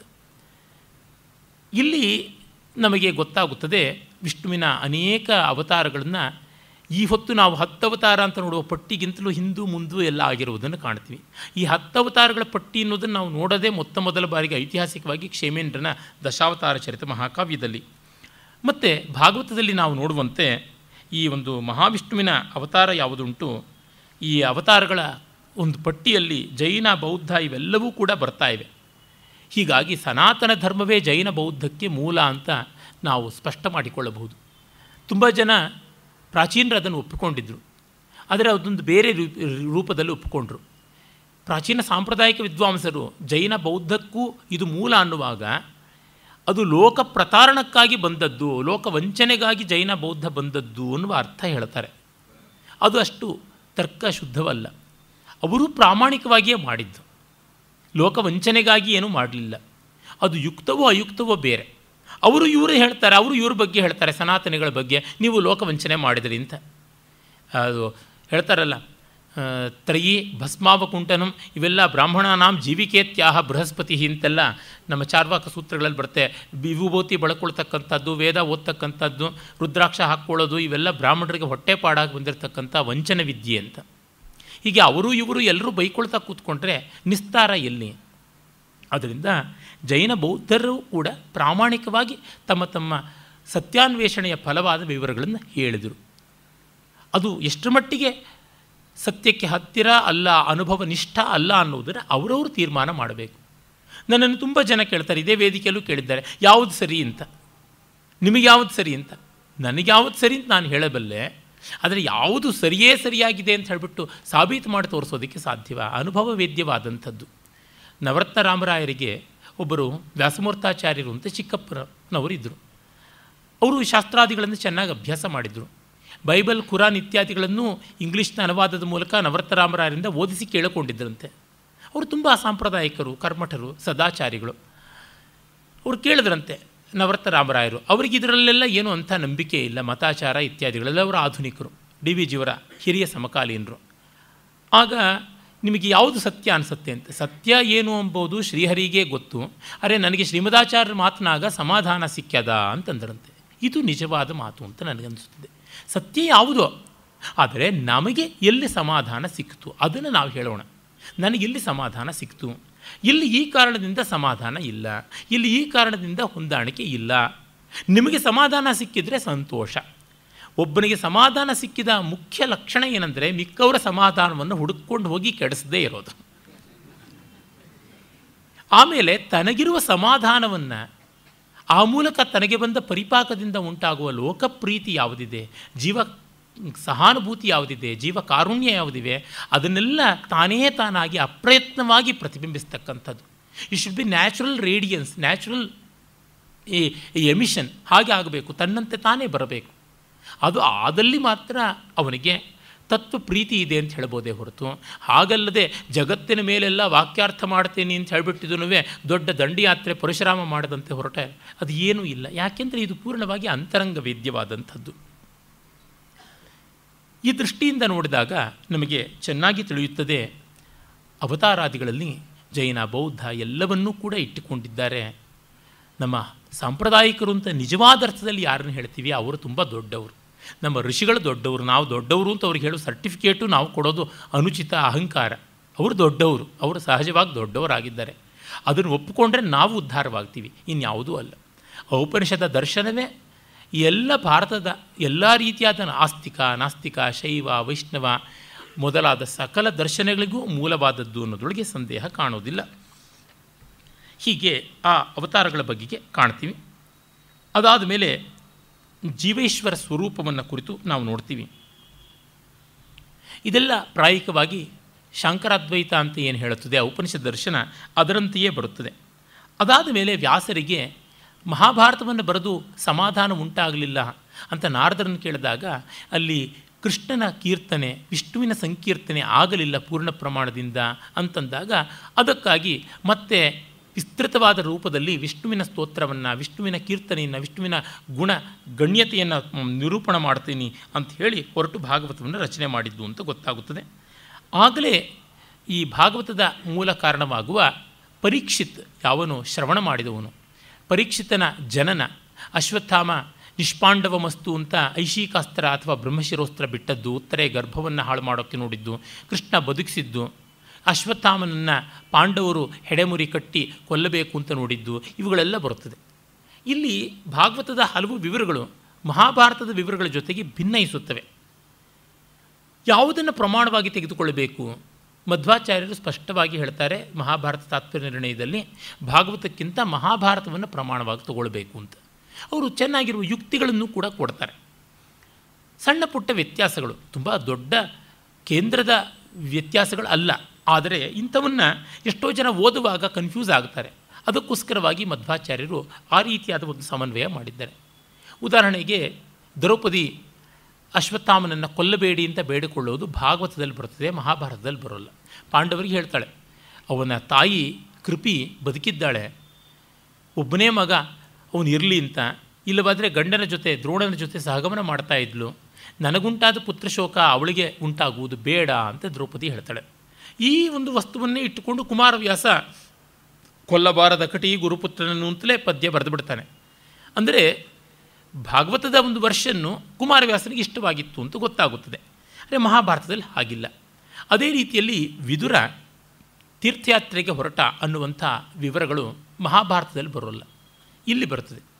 ಮಹಾಭಾರತದಲ್ಲಿ ಯುದ್ಧ ಆಗುವ ಸಂದರ್ಭದಲ್ಲಿ ವಿದುರ ಧೃತರಾಷ್ಟ್ರನ ಹತ್ತಿರವೇ ಇದ್ದ ಅಂತ ಗೊತ್ತಾಗುತ್ತದೆ. ಮಧ್ಯೆ ಮಧ್ಯೆ ಅವನು ಗೋಳಿಡುವಾಗೆಲ್ಲ ವಿದುರ ಬಂದು ಸಮಾಧಾನ ಮಾಡ್ತಾನೆ ಅನ್ನೋದು ನಮಗೆ ಗೊತ್ತಾಗುತ್ತದೆ. ವಿಶೇಷತಃ ಕೊನೆಗೆ ಸೌಪ್ತಿಕ ಪರ್ವದ ಮಧ್ಯದಲ್ಲಿದ್ದಾಗ ಕೃಷ್ಣ ಕೂಡ ಒಮ್ಮೆ ಹೋಗಿ ಬಂದಿದ್ದಾನೆ ಅಂತ ಗೊತ್ತಾಗುತ್ತದೆ. ಆಮೇಲೆ ಅವನು ಪಾಂಡವರ ಮಂತ್ರಿಯಾಗಿ ನಿರ್ವಾಹ ಮಾಡ್ತಾನೆ. ಕಡೆಯಲ್ಲಿ ಧೃತರಾಷ್ಟ್ರನ ಮತ್ತು ಗಾಂಧಾರಿಯ ಜೊತೆಯಲ್ಲಿ ಇವನು ಕುಂತಿ ಸಂಜಯ ಇವರೆಲ್ಲರೂ ವಾನಪ್ರಸ್ಥ ಮಾಡ್ತಾನೆ. ಅದು ಆಶ್ರಮವಾಸಿಕ ಪರ್ವದಲ್ಲಿ ಬರುತ್ತದೆ. ಮತ್ತು ಅವರನ್ನೆಲ್ಲ ನೋಡೋದಕ್ಕೆ ಪಾಂಡವರು ಹೋಗ್ತಾರೆ. ವಿದುರ ಪಾಂಡವರಲ್ಲಿ ಹೋದ ದಿನವೇ ಧರ್ಮರಾಜನ ನೋಡ್ತಾ ಇದ್ದಂತೆಯೇ ಅವನು ದೇಹತ್ಯಾಗ ಮಾಡ್ತಾನೆ. ಅದಕ್ಕೆ ಮುಂಚೆಯೇ ಅವನು ಅವಧೂತನಾಗಿದ್ದ ಅಂತ ಅನ್ನೋದು ಗೊತ್ತಾಗುತ್ತದೆ. ಮತ್ತು ಆತನ ಅಂತ್ಯಷ್ಟಿಗಾಗಿ ವ್ಯಾಸರೇ ಬರ್ತಾರೆ, ಪರಮಹಂಸರಿಗೆ ಸಲ್ಲುವಂಥ ಸನ್ಯಾಸಿಗಳಿಗೆ ಬೇಕಾದ ಅಂತ್ಯಷ್ಟಿಯನ್ನು ಮಾಡ್ತಾರೆ ಅನ್ನುವುದೆಲ್ಲ ಮಹಾಭಾರತದಲ್ಲಿ ಕಾಣಿಸುತ್ತದೆ. ಅಂದರೆ ಭಾಗವತದಲ್ಲಿ ವಿದುರ ತೀರ್ಥಯಾತ್ರೆಗೆ ಹೊರಟವನು ಬರುವುದೇ ಇಲ್ಲ. ಮತ್ತು ಹಾಗೆ ತೀರ್ಥಯಾತ್ರೆ ಮಾಡ್ತಾ ಇರುವಾಗ ಅವನಿಗೆ ಮಹಾಭಾರತ ಯುದ್ಧ ನಡೆದದ್ದು, ಪಾಂಡವರಿಗೆ ಪಟ್ಟವಾದದ್ದು, ಅದಾದ ಮೇಲೆ ಕೆಲವು ಕಾಲದ ನಂತರ ಕೃಷ್ಣ ನಿರ್ಯಾಣವಾದದ್ದು ಉದ್ಧಮನ ಮೂಲಕವಾಗಿ ಗೊತ್ತಾಗುತ್ತದೆ. ಮತ್ತು ಉದ್ಧಮನೇ ಹೇಳ್ತಾನೆ, ನೀನು ಮೈತ್ರೇಯ ಮಹರ್ಷಿ ಹತ್ರ ಹೋಗಿ ಸಂವಾದ ಮಾಡು, ಕೃಷ್ಣ ಹೇಳಿದ್ದಾನೆ ಮೈತ್ರೇಯನಿಂದ ನಿನಗೆ ಜ್ಞಾನೋಪದೇಶ ಆಗುತ್ತದೆ ಅಂತ. ಹೀಗೆ ಇವೆಲ್ಲ ಕೂಡ ವಿವರಗಳು ಬರ್ತವೆ. ಇಂಥದ್ದು ಮಹಾಭಾರತದಲ್ಲಿ ಇಲ್ಲ. ಈ ರೀತಿಯಾದ ಸಣ್ಣ ಪುಟ್ಟ ವ್ಯತ್ಯಾಸಗಳನ್ನು ನಾವು ಕಾಣ್ತೀವಿ. ಇರಲಿ. ಆಮೇಲೆ ಪರೀಕ್ಷಿತನ ಜನ್ಮ, ಆಮೇಲೆ ಅವನು ಬೆಳೆದದ್ದು ಮತ್ತು ಅವನು ರಾಜನಾದದ್ದು. ರಾಜನಾದ ಮೇಲೆ ಆತ ಒಮ್ಮೆ ಬೇಟೆಯಾಡ್ತಾ ಹೋಗುವಾಗ ಶಮೀಕ ಮಹರ್ಷಿಯ ಕೊರಳಲ್ಲಿ ಸತ್ತ ಹಾವನ್ನು ಹಾಕುವಂಥದ್ದು, ಅವನ ಮಗ ಶೃಂಗಿಗೆ ಕೋಪ ಬಂದು ಶಾಪ ಕೊಟ್ಟದ್ದು, ಇದೆಲ್ಲ ಕಥೆಗಳು ತಮಗೆ ಗೊತ್ತೇ ಇವೆ. ಅದಾದ ಮೇಲೆ ಅವನನ್ನು ಕೊಲ್ಲೋದಿಕ್ಕೆ ಅಂತ ಸಾಕ್ಷಾತ್ ತಕ್ಷಕನೇ ಬರುವಂಥದ್ದು. ಇವನು ಅದಕ್ಕೆ ಬೇಕಾದ ರಕ್ಷಣೋಪಾಯ ಮಾಡಿಕೊಳ್ತಾನೆ. ಒಂದು ಒಂಟಿ ಸ್ತಂಭ, ಏಕಸ್ತಂಭದ ಮೇಲೆ ಒಂದು ಅರಮನೆ ಮಾಡಿಕೊಂಡು ಸುತ್ತಲೂ ಕೂಡ ಅಗಳ್ತೆ, ಅಗ್ನಿಯ ಅಗಳತೆ ಎಲ್ಲ ಮಾಡಿಕೊಳ್ತಾನೆ. ಆದರೂ ಕೂಡ ತಕ್ಷಕ ಬಂದು ಕೊಲ್ತಾನೆ. ಕಾಶ್ಯಪ ಅನ್ನುವ ಬ್ರಾಹ್ಮಣ ಬಂದರೆ ವಿಷ ಚಿಕಿತ್ಸೆಗಾಗಿ ಅವನನ್ನು ಕೂಡ ಪ್ರಲೋಭನೆ ಮಾಡಿ ದೂರ ಮಾಡ್ತಾನೆ ಅಂತೆಲ್ಲ ಮಹಾಭಾರತದ ಆದಿಯಲ್ಲೇ ಬರ್ತಕ್ಕಂಥ ಕಥೆ ನಾವು ನೋಡ್ತೀವಿ. ಆಸ್ತಿಕ ಪರ್ವದಲ್ಲಿಯೇ ನಾವು ನೋಡ್ತೀವಿ. ಆದರೆ ಇವೆಲ್ಲ ಭಾಗವತದಲ್ಲಿ ಬರೋಲ್ಲ. ಅವನಿಗೆ ಋಷಿಶಾಪ ಇದೆ ಅಂತ ಗೊತ್ತಾದ ತಕ್ಷಣ ಒಂದು ವಾರದಲ್ಲಿ ಸಾಹಿತ್ಯ ನಿಂತು ಗೊತ್ತಾದಾಗ ತಾನು ಜನ್ಮ ಕೃತಾರ್ಥತೆಯನ್ನು ಮಾಡಿಕೊಳ್ಬೇಕು ಅಂತ ವ್ಯಾಸರ ಪುತ್ರನಾದ ಶುಕರ ಮೂಲಕವಾಗಿ ತಾನು ಭಾಗವತವನ್ನು ಕೇಳಿದ. ಒಂದು ವಾರದಲ್ಲಿ ಕೇಳಿ ಅವನು ಕಟ್ಟಕಡೆಗೆ ತಾನು ತನ್ನ ಯೋಗ ಶಕ್ತಿಯಿಂದ ದೇಹತ್ಯಾಗ ಮಾಡಿದಾಗ ಕೊನೆ ಹಂತದಲ್ಲಿ ಬಂದು ಅವನ ಶರೀರವನ್ನು ಮಾತ್ರ ಕಚ್ಚಿದ, ಸುಟ್ಟು ಬೂದಿ ಆಯಿತು ಆ ಶರೀರ ಅನ್ನುವಂತೆ ಬರುತ್ತದೆ. ತಕ್ಷಕ ಜ್ಞಾನಿಯಾದ ಪರೀಕ್ಷಿತನನ್ನು ಕೊಲ್ಲೋಕ್ಕಾಗಲಿಲ್ಲ, ಅವನ ಶರೀರವನ್ನು ಮಾತ್ರ ದಹನ ಮಾಡೋಕ್ಕಾಯಿತು ಅಂತ ಬರ್ತದೆ. ಮಹಾಭಾರತದಲ್ಲಿ ಸಂಪೂರ್ಣ ಭಿನ್ನವಾದಂಥ ಚಿತ್ರಣ ಉಂಟು. ಅಲ್ಲಿ ಪರೀಕ್ಷಿತನಿಗೆ ಈ ರೀತಿಯಾದ ಭಾಗವತೋಪದೇಶವೂ ಆಗಲಿಲ್ಲ, ಜ್ಞಾನವೂ ಬರಲಿಲ್ಲ. ಅದು ಬೇರೆ ಸಂಗತಿ. ಇದಕ್ಕೆ ಆಧುನಿಕ ವಿದ್ವಾಂಸರು ಆಂಥ್ರೋಪಾಲಜಿಕಲ್ ಸ್ಟಡಿ ಮಾಡ್ತಾ ಹೇಳ್ತಾರೆ, ನಾಗಾ ಕುಲಕ್ಕೂ ಪರೀಕ್ಷಿತನಿಗೂ ಪಾಂಡವರಿಗೂ ಮೊದಲಿಂದ ದ್ವೇಷ ಇತ್ತು. ಇದು ಸಾಗ್ತಾನೆ ಬಂದಿದ್ದು ಪಾಂಡವರ ಒಂದು ಖಾಂಡವ ದಹನದ ಕಾಲದಿಂದ ಇದ್ದದ್ದು, ತಲೆಮಾರುಗಳು ಬಂದದ್ದು. ಅದು ಕಟ್ಟಕಡೆಗೆ ಪರೀಕ್ಷಿತನ ಮಗ ಜನಮೇಜಯ ಸಂಪೂರ್ಣವಾಗಿ ನಾಗ ಕುಲದ ಮೇಲೆ ಅವನು ಮಾಡಿದಂಥ ಸರ್ಪಯಾಗ ಅಂದರೆ ಅದೇನೆ, ಒಂದು ರೀತಿಯಾದ ಮಾಸ್ ಮೆಸ್ಯಾಕರಿಂಗ್ ಅಂತ ಆ ರೀತಿಯಾಗಿ ನಿರ್ಮೂಲನೆ ಮಾಡ್ದ ಅಂತ. ಈ ಥರದ್ದು ಮೊದಲು ನಡೀತಾ ಇತ್ತು. ರಾಮಾಯಣ ಕಾಲದಲ್ಲೂ ಬರುತ್ತದೆ ಅದು. ಭರತ ಶತ್ರುಘ್ನರ ಮಕ್ಕಳುಗಳೆಲ್ಲ ಈ ಕೆಲಸ ಮಾಡಿದ್ರು ಅಂತ ಹೀಗೆಲ್ಲ ಹೇಳ್ತಾರೆ. ಕಷ್ಟ ಅವುಗಳನ್ನು ಉಂಡೆಯಾಗಿ ಸತ್ಯ ಅಂತ ಒಪ್ಪಿಕೊಳ್ಳುವುದು. ಆದರೆ ಸಾಂಕೇತಿಕವಾಗಿ ಪುರಾಣ ಹೇಳಿದ್ರೊಳಗೆ ಈ ಒಂದು ಸಂಘರ್ಷ ಇದೆ. ಆದರೆ ಅದು ಬುಡಕಟ್ಟು ಜನಾಂಗದ ಸಂಘರ್ಷ ಅಲ್ಲ. ಒಂದೇ ಜನಾಂಗದಲ್ಲಿ, ಒಂದೇ ಜನ ಸಮುದಾಯದಲ್ಲಿ ಬೇರೆ ಬೇರೆಯ ಒಂದು ಬುಡಕಟ್ಟುಗಳಿದ್ದವು. It is not a racial fight, it's the fight within different communities of the same race, same holistic culture ಅಂತ ಅನ್ನುವಂಥದ್ದು ಗೊತ್ತಾಗುತ್ತದೆ. ಆಮೇಲೆ ನಾವು ಈ ಭಾರತದ ಅಂತ್ಯ ಹೇಗಾಯಿತು, ಕೃಷ್ಣಾವಸಾನ ಹೇಗಾಯಿತು, ಇದನ್ನೆಲ್ಲವನ್ನು ಕಾಣ್ತೀವಿ. ಮತ್ತು ಅರ್ಜುನ ಕೃಷ್ಣನಿಗೆ ಅಂತ್ಯಷ್ಟಿಯನ್ನು ಮಾಡಿದ್ದು, ಧರ್ಮರಾಜಾದಿಗಳು ದುಃಖಿಸಿದ್ದು. ಆ ಬಳಿಕ ಉದ್ಧವ ಕೃಷ್ಣನ ಮಾತಿನಂತೆ ಅವನು ತೀರ್ಥಯಾತ್ರೆ ಹೊರಟದ್ದು. ಅವನಿಗೆ ಮುಂದೆ ಮಾಡುವಂತಹ ಒಂದು ಉಪದೇಶ ಅದು ಮಹಾಭಾಗವತದ ಕಡೆಯಲ್ಲಿ ಬರುತ್ತದೆ, ಉದ್ಧವ ಗೀತ. ಇದೊಂದು ರೀತಿಯ ಫ್ಲ್ಯಾಶ್ ಬ್ಯಾಕ್ ಟೆಕ್ನಿಕ್ನಿಂದ ಇಡೀ ಪುರಾಣ ಬೆಳೆದಿದೆ, ಅದನ್ನು ನಾವು ಕಾಣ್ತೀವಿ. ಆಮೇಲೆ ವೃಷಭ ಸ್ವರೂಪಿಯಾಗಿರುವ ಧರ್ಮ, ಧೇನು ಸ್ವರೂಪಿಣಿಯಾದ ಪೃಥ್ವಿ, ವೃಷಭಕ್ಕೆ ಒಂದೊಂದು ಯುಗಾವಸಾನದಲ್ಲಿ ಒಂದೊಂದು ಪಾದ ಲೋಪವಾಗುವಂಥದ್ದು, ಆಗ ಭೂಮಿ ತುಂಬ ದುಃಖ ಪಡುವಂಥದ್ದು ಗೋರೂಪಿಣಿ, ಅದರ ಉದ್ಧಾರಕ್ಕಾಗಿ ಮಹಾವಿಷ್ಣು ತಾನು ಬರುವಂಥದ್ದು ಅಂತ. ಮತ್ತು ಈ ಕಲಿಯುಗ, ಕಲಿಪಾರಮ್ಯ ಬಂದಾಗ ಕಲಿಯ ಸ್ಥಾನಗಳು ಯಾವ್ಯಾವು ಅಂತನ್ನುವಲ್ಲಿ ದ್ಯೂತ, ಮದ್ಯ, ಸ್ತ್ರೀ ಮತ್ತು ಸ್ವರ್ಣ, ವೈರ ಇತ್ಯಾದಿಗಳನ್ನೆಲ್ಲ ಹೇಳ್ತಾರೆ. ಈ ರೀತಿಯಾಗಿ ಕಲಿಯ ಸ್ಥಾನಗಳು ಯಾವುವು ಅನ್ನುವಂಥ ಮಾತು ಕೂಡ ಬರುತ್ತದೆ. ಅದು ಇಲ್ಲಿ ಬರುವಂತಹ 17ನೇ ಅಧ್ಯಾಯದಲ್ಲಿ ನಾವು ನೋಡುವಂಥದ್ದಾಗಿದೆ. ಕಲಿಯ ಸ್ಥಾನಗಳು ಯಾವುವು ಅಂತ ಹೇಳಿಬಿಟ್ಟು ಬಹಳ ಮಾರ್ಮಿಕವಾಗಿ ನಾವು ಕಾಣ್ತೀವಿ ಅದನ್ನು. ಅಂದರೆ ನಮಗೆ ತುಂಬ ಸೊಗಸಾಗಿರುವ ತತ್ವಗಳನ್ನು ಈ ಪುರಾಣ ಅಲ್ಲಿಗಲ್ಲಿಗೆ ಕೊಡುತ್ತದೆ ಅನ್ನೋದನ್ನು ಮರೆಯದೇ ನೋಡಬೇಕು. ಈ ರೀತಿಯಾದ ಕೊಡುವಿಕೆಯಿಂದಲೇ ನಮಗೆ ಗೊತ್ತಾಗುತ್ತದೆ ಈ ಪುರಾಣದ ಉನ್ನತಿ ಎಂಥದ್ದು ಅಂತನ್ನುವಂಥದ್ದು. ಅಲ್ಲಿ ನೋಡಿ, ಅಭ್ಯರ್ಥಿತಸ್ತದಾ ತಸ್ಮೈ ಸ್ಥಾನಾನಿ ಕಲಯೇ ದದೌ ದ್ಯೂತಂ ಪಾನಂ ಸ್ತ್ರಿಯಸ್ಸೂನ ಯತ್ರಾಧರ್ಮಶ್ಚತುರ್ವಿಧ ಪುನಶ್ಚ ಯಾಚಮಾನಾಯ ಜಾತರೂಪ ಮದಾತ್ ಪ್ರಭು ತಥೋನೃತಂ ಮದಂ ಕಾಮಂ ರಜೋ ವೈರಂಚ ಪಂಚಮಂ ಅಮೂನಿ ಪಂಚಸ್ಥಾನಾನಿ ಹ್ಯಧರ್ಮ ಪ್ರಭವ ಕಲಿ. ಅಂದರೆ ಜೂಜು, ಮದ್ಯ, ಹೆಣ್ಣು, ಹಿಂಸೆ ಮತ್ತು ಅನ್ಯಾಯ. ಅದಾದ ಮೇಲೆ 5ನೇದಾಗಿ ಈ ಬಂಗಾರ, ಹಣ, ಇವುಗಳು. ಇಲ್ಲಿ ಸುಳ್ಳು, ಮದ, ಲಾಲಸೆ ಮತ್ತು ವೈರ ಈ ಥರದ್ದೆಲ್ಲವೂ ಸೇರಿಕೊಂಡು ಇನ್ನಷ್ಟು ಮತ್ತಷ್ಟು ಕಲಿಗೆ ಬೇಕಾಗಿರುವಂಥ ಅನುಕೂಲತೆಯನ್ನು ಮಾಡಿಕೊಡ್ತಾರೆ ಅಂತ. ಇಲ್ಲಿ ಹೆಣ್ಣು ಅಂತನ್ನೋದು ಗಂಡಿನ ದೃಷ್ಟಿಯಿಂದ ಬರೆದಿರೋದು. ಹೆಣ್ಣೇ ಬರೆದಿದ್ರೆ ಗಂಡು ಅಂತಲೂ ಬರಿತಾ ಇದ್ದದ್ದು ಉಂಟು. ಹಾಗಾಗಿ ನಮ್ಮ ಪುರಾಣ ಇತಿಹಾಸಗಳಲ್ಲಿ ಹೆಣ್ಣು ಅನರ್ಥಕ್ಕೆ ಕಾರಣ ಅಂತಿರುವ ಜಾಗದಲ್ಲಿ ಗಂಡು ಕೂಡ ಅಂತನ್ನೋದನ್ನು ತಿಳ್ಕೊಳ್ಬೇಕಾಗುತ್ತದೆ. ಯಾಕೆಂದರೆ ಕಟ್ಟಕಡೆಯಲ್ಲಿ ಮಾನವ ಸ್ವಭಾವ ಒಂದು, ರಾಗದ್ವೇಷಗಳು ಒಂದು. ಹೆಣ್ಣಿನ ಸೇಡು, ಗಂಡಿನ ಸೇಡು, ಹೆಣ್ಣಿನ ಹರ್ಷ, ಗಂಡಿನ ಹರ್ಷ, ಈ ರೀತಿಯಾದ ವ್ಯತ್ಯಾಸಗಳು ಇಲ್ಲ. ಎಷ್ಟೋ ಬಾರಿ ಇವನ್ನು ಮೀರಿದ ಹೊರತು ದೊಡ್ಡ ಕೆಲಸವನ್ನು ಮಾಡೋಕ್ಕಾಗೋಲ್ಲ. ಒಬ್ಬ ಕವಿ ಆಗಬೇಕು ಅಂತಂದರೆ ತಾನು ಲಿಂಗಾತೀತ ಆಗಬೇಕು. ಒಬ್ಬ ವಿಜ್ಞಾನಿ ಆಗಬೇಕು ಅಂದರೆ ಲಿಂಗಾತೀತ ಆಗಬೇಕು. ಒಬ್ಬ ದಾರ್ಶನಿಕ ಆಗಬೇಕು ಅಂದರೆ ಲಿಂಗಾತೀತವಾಗಬೇಕು. ನಾವು ಎಷ್ಟೆಷ್ಟರ ಮಟ್ಟಿಗೆ ನಮ್ಮ ಉಪಾಧಿಗಳನ್ನು ಮೀರ್ತೀವೋ ಅಷ್ಟಷ್ಟರ ಮಟ್ಟಿಗೆ ಒಳ್ಳೆಯದು ಮಾಡೋದಕ್ಕೆ ಸಾಧ್ಯ. ಈಗ ಲೋಕಕ್ಕೆ ಹಿತ ಮಾಡಬೇಕು ಅಂದರೆ ಮೊದಲಿಗೆ ಅವನು ತನ್ನ ಮಟ್ಟಿಗೆ ವರ್ಣಗಳಿಂದ, ಜಾತಿಗಳಿಂದ, ಮತಗಳಿಂದ ಮೀರಬೇಕು. ಮೀರುವುದು ಬೇರೆ, ದೂರ ಮಾಡುವುದು ಬೇರೆ.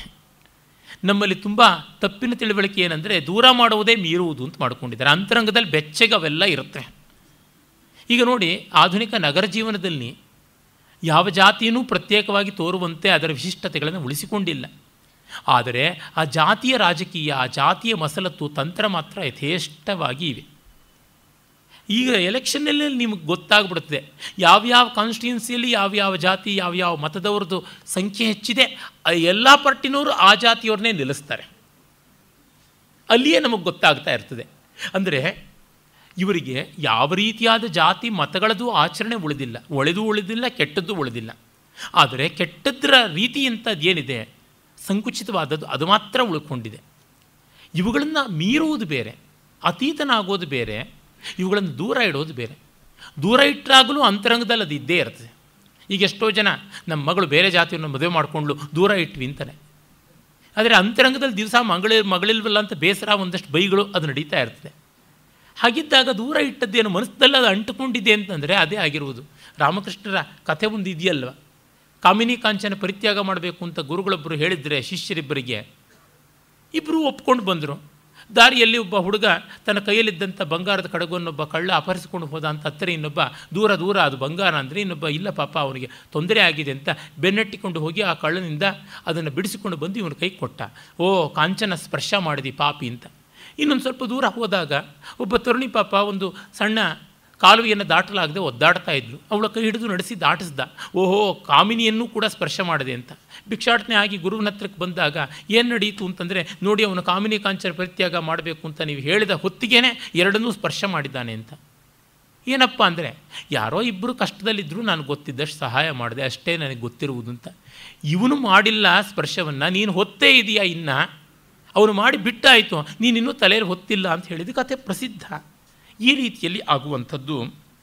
ಆ ಕಾರಣ ಕಲಿಸ್ಥಾನದಲ್ಲಾಗಲಿ ಎಲ್ಲಿಯೇ ಆಗಲಿ ಈ ರಾಗದ್ವೇಷ ಮೂಲವಾದಂಥದ್ದೆಲ್ಲವನ್ನು ಅದರ ಜಾಗ ಅಂತ ತೋರ್ಪಡಿಸ್ತಾ ಇದ್ದಾರೆ. ಅದಾದ ಮೇಲೆ 2ನೇ ಸ್ಕಂಧದಲ್ಲಿ ಧ್ಯಾನ ವಿಧಾನಗಳು, ಅಷ್ಟಾಂಗ ಯೋಗ ಅದರ ಬಗೆಗೆ ಉಂಟು. ಮತ್ತು ಈ ಸರ್ಗ ವಿಸರ್ಗ ಅಂದರೆ ಚರಾಚರ ಸೃಷ್ಟಿಯ ಪ್ರವಾಹ, ಮತ್ತು ವೃತ್ತಿ ಅಂದರೆ ಜೀವರಾಶಿಗಳ ವೃತ್ತಿ ಜೀವಿಕೆ, ಮತ್ತು ರಕ್ಷಾ ಅಂದರೆ ಪರಮಾತ್ಮ ಅವತಾರ ಮಾಡಿ ಅದನ್ನು ಕಾಪಾಡುವುದು, ವಂಶ ಮನ್ವಂತರ ವಂಶಾನುಚರಿತ ಸಂಸ್ಥ ಎಲ್ಲದರ ಪ್ರಳಯ, ಹೇತು ಅಂದರೆ ಕರ್ಮ ಫಲಗಳನ್ನು ಪ್ರವರ್ತನ ಮಾಡುವುದು, ಅಪಾಶ್ರಯ ಪರಮವಸ್ತು ಪರಬ್ರಹ್ಮವಸ್ತು, ಈ ಒಂದು 10 ಲಕ್ಷಣಗಳ ಮಹಾಪುರಾಣ ಯಾವುದುಂಟು ಅದರ ವಿವರಗಳನ್ನು ಕೂಡ ನಾವು ನೋಡ್ತೀವಿ. ಮತ್ತು ಈ ಸೃಷ್ಟಿ ಹೇಗೆ ಬಂದದ್ದು, ಅವ್ಯಕ್ತ ಅದು ಮೂಲ ಪ್ರಕೃತಿ, ಮತ್ತು ಮಹತ್ ಅದು ತ್ರಿಗುಣಾತ್ಮಕವಾದ ಪ್ರಕೃತಿ, ಅದರಿಂದ ಭೂತಗಳು, ತನ್ಮಾತ್ರಗಳು ಮತ್ತು ಗುಣಗಳು, ಅಲ್ಲಿಂದ ಮುಂದಿನ ಜೀವರಾಶಿಗಳು ಎಲ್ಲ ಹೀಗೆ ಬಂದಂಥದ್ದು. ಮತ್ತು ಸೃಷ್ಟಿ ಪಂಚೀಕೃತ ಶುದ್ಧ ಇತ್ಯಾದಿ ಪಂಚಭೂತಗಳಿಂದ ಆದದ್ದು ಅನ್ನುವುದೆಲ್ಲವನ್ನು ನಾವು ನೋಡ್ತೀವಿ. ಇಲ್ಲಿ ನಾವು ಕಾಣುವಂತಹ ಮೂಲ ಪ್ರಕೃತಿ ಪರಾಪ್ರಕೃತಿ ಎನ್ನುವುದೇ ಪರಮಪುರುಷ, ಅದು ಅವ್ಯಕ್ತ.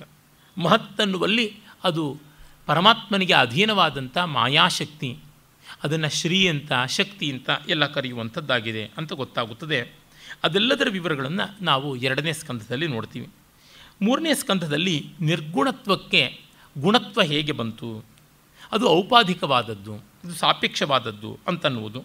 ಮತ್ತು ಬ್ರಹ್ಮಾದಿಗಳ ಉತ್ಪತ್ತಿ, ಶೇಷಶಾಹಿಯಾಗಿ ನಾರಾಯಣ ಯಾವ ರೀತಿಯಾಗಿ ಅವನು ಪ್ರಳಯ ಜಲದಲ್ಲಿ ವಿಹಾರ ಮಾಡ್ತಾ ಇದ್ದ, ಅವನ ನಾಭಿಕಮಲದಿಂದ ಹೇಗೆ ಬ್ರಹ್ಮ ಬಂದ, ಅಲ್ಲಿಂದ ಯಾವ ರೀತಿ ಮಧುಕೈಟವಾದಿಗಳ ಸಂಹಾರವಾಯಿತು, ಅಲ್ಲಿಂದ ಮುಂದೆ ಹೇಗೆ ಜಗತ್ತು ಬೆಳೆಯಿತು, ಹಾಗೆ ಬೆಳೆದಂಥ ಜಗತ್ತು ಪರಸ್ಪರ ಸಂಘರ್ಷಕ್ಕೆ ಒಳಗಾಗ್ತಾ ಇದ್ದಾಗ ದುಃಖಿಸಿದ ಬ್ರಹ್ಮನ ರೋದನದಿಂದ ರುದ್ರ ಹೇಗೆ ಹುಟ್ಟಿದ, ಇವೆಲ್ಲವನ್ನು ನಾವು ನೋಡ್ತೀವಿ. ಮತ್ತು ಸೃಷ್ಟಿಯ ಬಗೆ ಬಗೆಗಳು, ಪ್ರಳಯದ ಬಗೆ ಬಗೆಗಳು, ದಶವಿಧವಾದಂಥ ಸೃಷ್ಟಿ ಅಂತ ನಾವು ಏನು ಹೇಳ್ತೀವಿ, ಸಾತ್ವಿಕ ಸೃಷ್ಟಿ, ತಾಮಸ ಸೃಷ್ಟಿ, ರಾಜಸ ಸೃಷ್ಟಿ ಮತ್ತು ಸಾತ್ವಿಕ ರಾಜಸ ಸೃಷ್ಟಿ, ಸಾತ್ವಿಕ ತಾಮಸ ಸೃಷ್ಟಿ ಮತ್ತು ರಾಜಸ ತಾಮಸ ಸೃಷ್ಟಿ, ಈ ಕಾಂಬಿನೇಷನ್ಸ್ ಯಾವುದಿವೆ ಅದರಿಂದ ಬರ್ತಕ್ಕಂಥ ದಶವಿಧ ಸೃಷ್ಟಿ. ಅಲ್ಲಿ ಮತ್ತೆ ದೇವಯೋನಿಗಳು, ಮಾನವ ಯೋನಿಗಳು, ತಿರ್ಯಗ್ಯೋನಿಗಳು, ಅಲ್ಲಿ ನಾವು ಕಾಣ್ತೀವಿ ಅಂಡಜ, ಸ್ವೇದಜ, ಯೋನಿಜ, ಜರಾಯುಜ, ಉದ್ಭಿಜ ಅಂತ 5 ಬಗೆಯಲ್ಲಿರ್ತಕ್ಕಂಥ ಈ ಭೂಲೋಕದಲ್ಲಿ ಬರುವ ಸೃಷ್ಟಿ. ಅಂಡಜ ಅಂದರೆ ಮೊಟ್ಟೆಯಿಂದ ಬರುವಂಥದ್ದು, ಸ್ವೇದಜ ಅಂತಂದರೆ ಕ್ರಿಮಿಕೀಟಗಳು ಅಂತೆಲ್ಲ, ಉದ್ಭಿಜ ಅಂತಂದರೆ ಭೂಮಿಯನ್ನು ಭೇದಿಸಿಕೊಂಡು ಬರುವಂಥ ಗಿಡಮರಗಳು, ಮತ್ತು ಜರಾಯುಜ ಅಂತಂದರೆ ಈ ಮನುಷ್ಯರು ಗರ್ಭದ ಚೀಲ ಉಲ್ಬ ಅಂತ ಕರೀತಾರಲ್ಲ ಅದರಿಂದ ಬರತಕ್ಕಂಥದ್ದು. ಹೀಗೆ ಇವೆಲ್ಲವನ್ನು ಕುರಿತು ವಿವರಗಳನ್ನು ನಾವು ನೋಡ್ತೀವಿ. ಮತ್ತು ನಿತ್ಯ ಪ್ರಳಯ, ನೈಮಿತ್ತಿಕ ಪ್ರಳಯ, ಪ್ರಾಕೃತಿಕ ಪ್ರಳಯ, ಮಹಾಪ್ರಳಯ ಅಂತ ಯಾವ 4 ಬಗೆಯ ಪ್ರಳಯ ಉಂಟು. ದಿನದಿನವೂ ಆ ಹೊತ್ತು ಹೋಯಿತು ಅನ್ನೋದು ಪ್ರಳಯ. ಮತ್ತು ಆಗ ಈಗ ಅಷ್ಟೋ ಇಷ್ಟೋ ನಾಶ ಆಗ್ತಾ ಇರ್ತದೆ ಜಗತ್ತಿನಲ್ಲಿ, ಅಂಥದ್ದು ನೈಮಿತ್ತಿಕ ಪ್ರಳಯ. ಮತ್ತು ಪ್ರಾಕೃತಿಕ ಪ್ರಳಯ ಅಂತ ಆಗುವಂಥದ್ದು ಚತುರ್ಯುಗಗಳು ಆದಾಗ. ಮತ್ತು ಮಹಾಪ್ರಳಯ ಅಂತಕ್ಕಂಥದ್ದು ಒಂದು ಬ್ರಹ್ಮಾವಧಿಯಲ್ಲೇ ನಡೀತಕ್ಕಂಥದ್ದು, ಒಂದು ಬ್ರಹ್ಮದ ದಿನದಲ್ಲಿ ಕಲ್ಪಾಂತದಲ್ಲಿ ಆಗುವಂಥದ್ದು ಅಂತ. ಅದಾದ ಮೇಲೆ ಜಯವಿಜಯರ ಕಥೆ.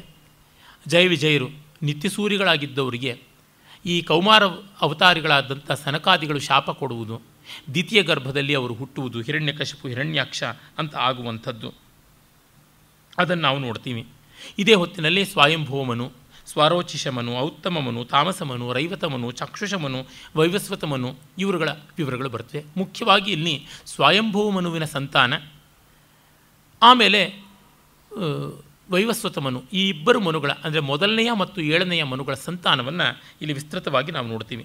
ಇನ್ನು ಮುಂದಿನವರು ಭವಿಷ್ಯನ್ ಮನುಗಳು, ಸೂರ್ಯ ಸಾವರ್ಣಿ, ದಕ್ಷ ಸಾವರ್ಣಿ, ಬ್ರಹ್ಮ ಸಾವರ್ಣಿ, ಧರ್ಮ ಸಾವರ್ಣಿ, ದೇವ ಸಾವರ್ಣಿ, ಇಂದ್ರ ಸಾವರ್ಣಿ ಮತ್ತು ರುದ್ರ ಸಾವರ್ಣಿ ಎನ್ನುವಂಥ ಈ 7 ಮನುಗಳ ವಿವರಗಳು ಬರುವುದಿಲ್ಲ. ಅದು ಕೇವಲ ಮಾರ್ಕಂಡೇಯ ಪುರಾಣದಲ್ಲಿ ಮಾತ್ರ ಬರುತ್ತದೆ. ಅದಾದ ಮೇಲೆ ಕಾಲ ಸ್ವರೂಪ, ಕಾಲದ ಅಖಂಡತೆ ಎಂಥದ್ದು, ಅದು ಹೇಗೆ ಖಂಡಾತ್ಮಕ ಆಗಿದೆ ಅನ್ನುವಂಥದ್ದು ಬರುತ್ತದೆ. ಆಮೇಲೆ ಕಪಿಲ ಹಾಗೂ ದೇವಹೂತಿ ಇವರಿಬ್ಬರ ಸಂವಾದ ನಾವು ನೋಡ್ತೀವಿ. ಅಂದರೆ ಕಪಿಲ ಮಹರ್ಷಿ ವಿಷ್ಣುವಿನ ಅವತಾರವೇ, ಆತ ತನ್ನ ತಾಯಿಗೆ ಯಾವ ಜ್ಞಾನವನ್ನು ಕರುಣಿಸಿಕೊಟ್ಟ ಅಂತ ಇಲ್ಲಿ ನಾವು ವಿಶೇಷವಾಗಿ ಅವಸ್ಥಾತ್ರಯ ಮೀಮಾಂಸೆಯನ್ನು, ಮೋಕ್ಷ ಸ್ವರೂಪವನ್ನು ಕಾಣ್ತೀವಿ. ಇಲ್ಲಿ ಆತ್ಮಲಕ್ಷಣ ಮತ್ತು ಅಷ್ಟಾಂಗ ಯೋಗ ಬರುತ್ತದೆ. ಹಾಗೆ ಗರ್ಭೋತ್ಪತ್ತಿ ಪ್ರಕರಣ ಕೂಡ ಬರುತ್ತದೆ. ಉಪನಿಷತ್ತುಗಳು 108, 186, 1008 ಅಂತೆಲ್ಲ ಬೇರೆ ಬೇರೆ ಲೆಕ್ಕಗಳು ಉಂಟು. ನಾನು 186 ಉಪನಿಷತ್ತುಗಳನ್ನು ಓದಿದ್ದೀನಿ ಅಷ್ಟೇ. 1008 ಉಪನಿಷತ್ತುಗಳ ಆವೃತ್ತಿಯಲ್ಲೂ ನನಗೆ ಸಿಕ್ಕಿಲ್ಲ. ಅಲ್ಲಿ ಒಂದು ಗರ್ಭೋಪನಿಷತ್ತು ಅಂತ, ಗರ್ಭದಲ್ಲಿ ಜೀವಿ ಹೇಗೆ ಬೆಳೆಯುತ್ತದೆ, ಯಾವ ಯಾವ ತಿಂಗಳುಗಳಿಗೆ ಅದರ ಬೆಳವಣಿಗೆ ಹೇಗಿರುತ್ತದೆ ಅಂತ ಹೇಳುವಂಥದ್ದು ಕಾಣುತ್ತದೆ. ಆ ಒಂದು ವಿವರಗಳನ್ನು ಇಲ್ಲಿ ಕೂಡ ನಾವು ನೋಡ್ತೀವಿ ಕಪಿಲ ದೇವಹೂತಿ ಸಂವಾದದಲ್ಲಿ. ಅದಾದ ಮೇಲೆ ನಾವು ಸ್ವಯಂಭವ ಮನುವಿಗೆ ಇದ್ದಂತಹ ಸಂತಾನದಲ್ಲಿ ಒಬ್ಬನಾದ ಉತ್ತಾನಪಾದ, ಅವನಿಗಿದ್ದ ಸುರುಚಿ ಮತ್ತು ಸುಮತಿ ಪತ್ನಿಯರಲ್ಲಿ ಹುಟ್ಟಿದ ಉತ್ತಮ ಹಾಗೂ ಧ್ರುವ, ಆ ಧ್ರುವನ ಕಥೆ ಅದನ್ನೆಲ್ಲ ನಾವು ನೋಡ್ತೀವಿ. ಧ್ರುವವಂಶದ ಕಥೆ ಬರುತ್ತದೆ.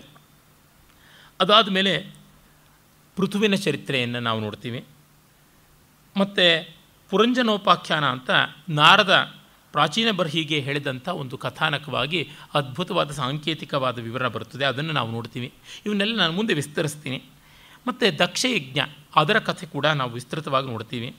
ಜೊತೆಗೆ ಪುರುದೇವ ಯಾವನು ಇದ್ದ ನಾಭಿರಾಜ ಮತ್ತು ಮರುದೇವಿ ಅವರಿಬ್ಬರ ಸಂತಾನವಾಗಿ ಬಂದಂತಹ ವೃಷಭದೇವ ಅವನ ಕಥೆಯನ್ನು, ಮತ್ತು ಅವನ ಮಗ ಭರತ ಚಕ್ರವರ್ತಿ, ಅವನ ಉತ್ತರೋತ್ತರ ಜನ್ಮವಾದಂಥ ಜಡಭರತ, ಆ ಜಡಭರತ ರಾಹುಗಣನಿಗೆ ಮಾಡಿದಂಥ ತತ್ವೋಪದೇಶ, ಇದನ್ನೆಲ್ಲವನ್ನು ನಾವು ನೋಡ್ತೀವಿ.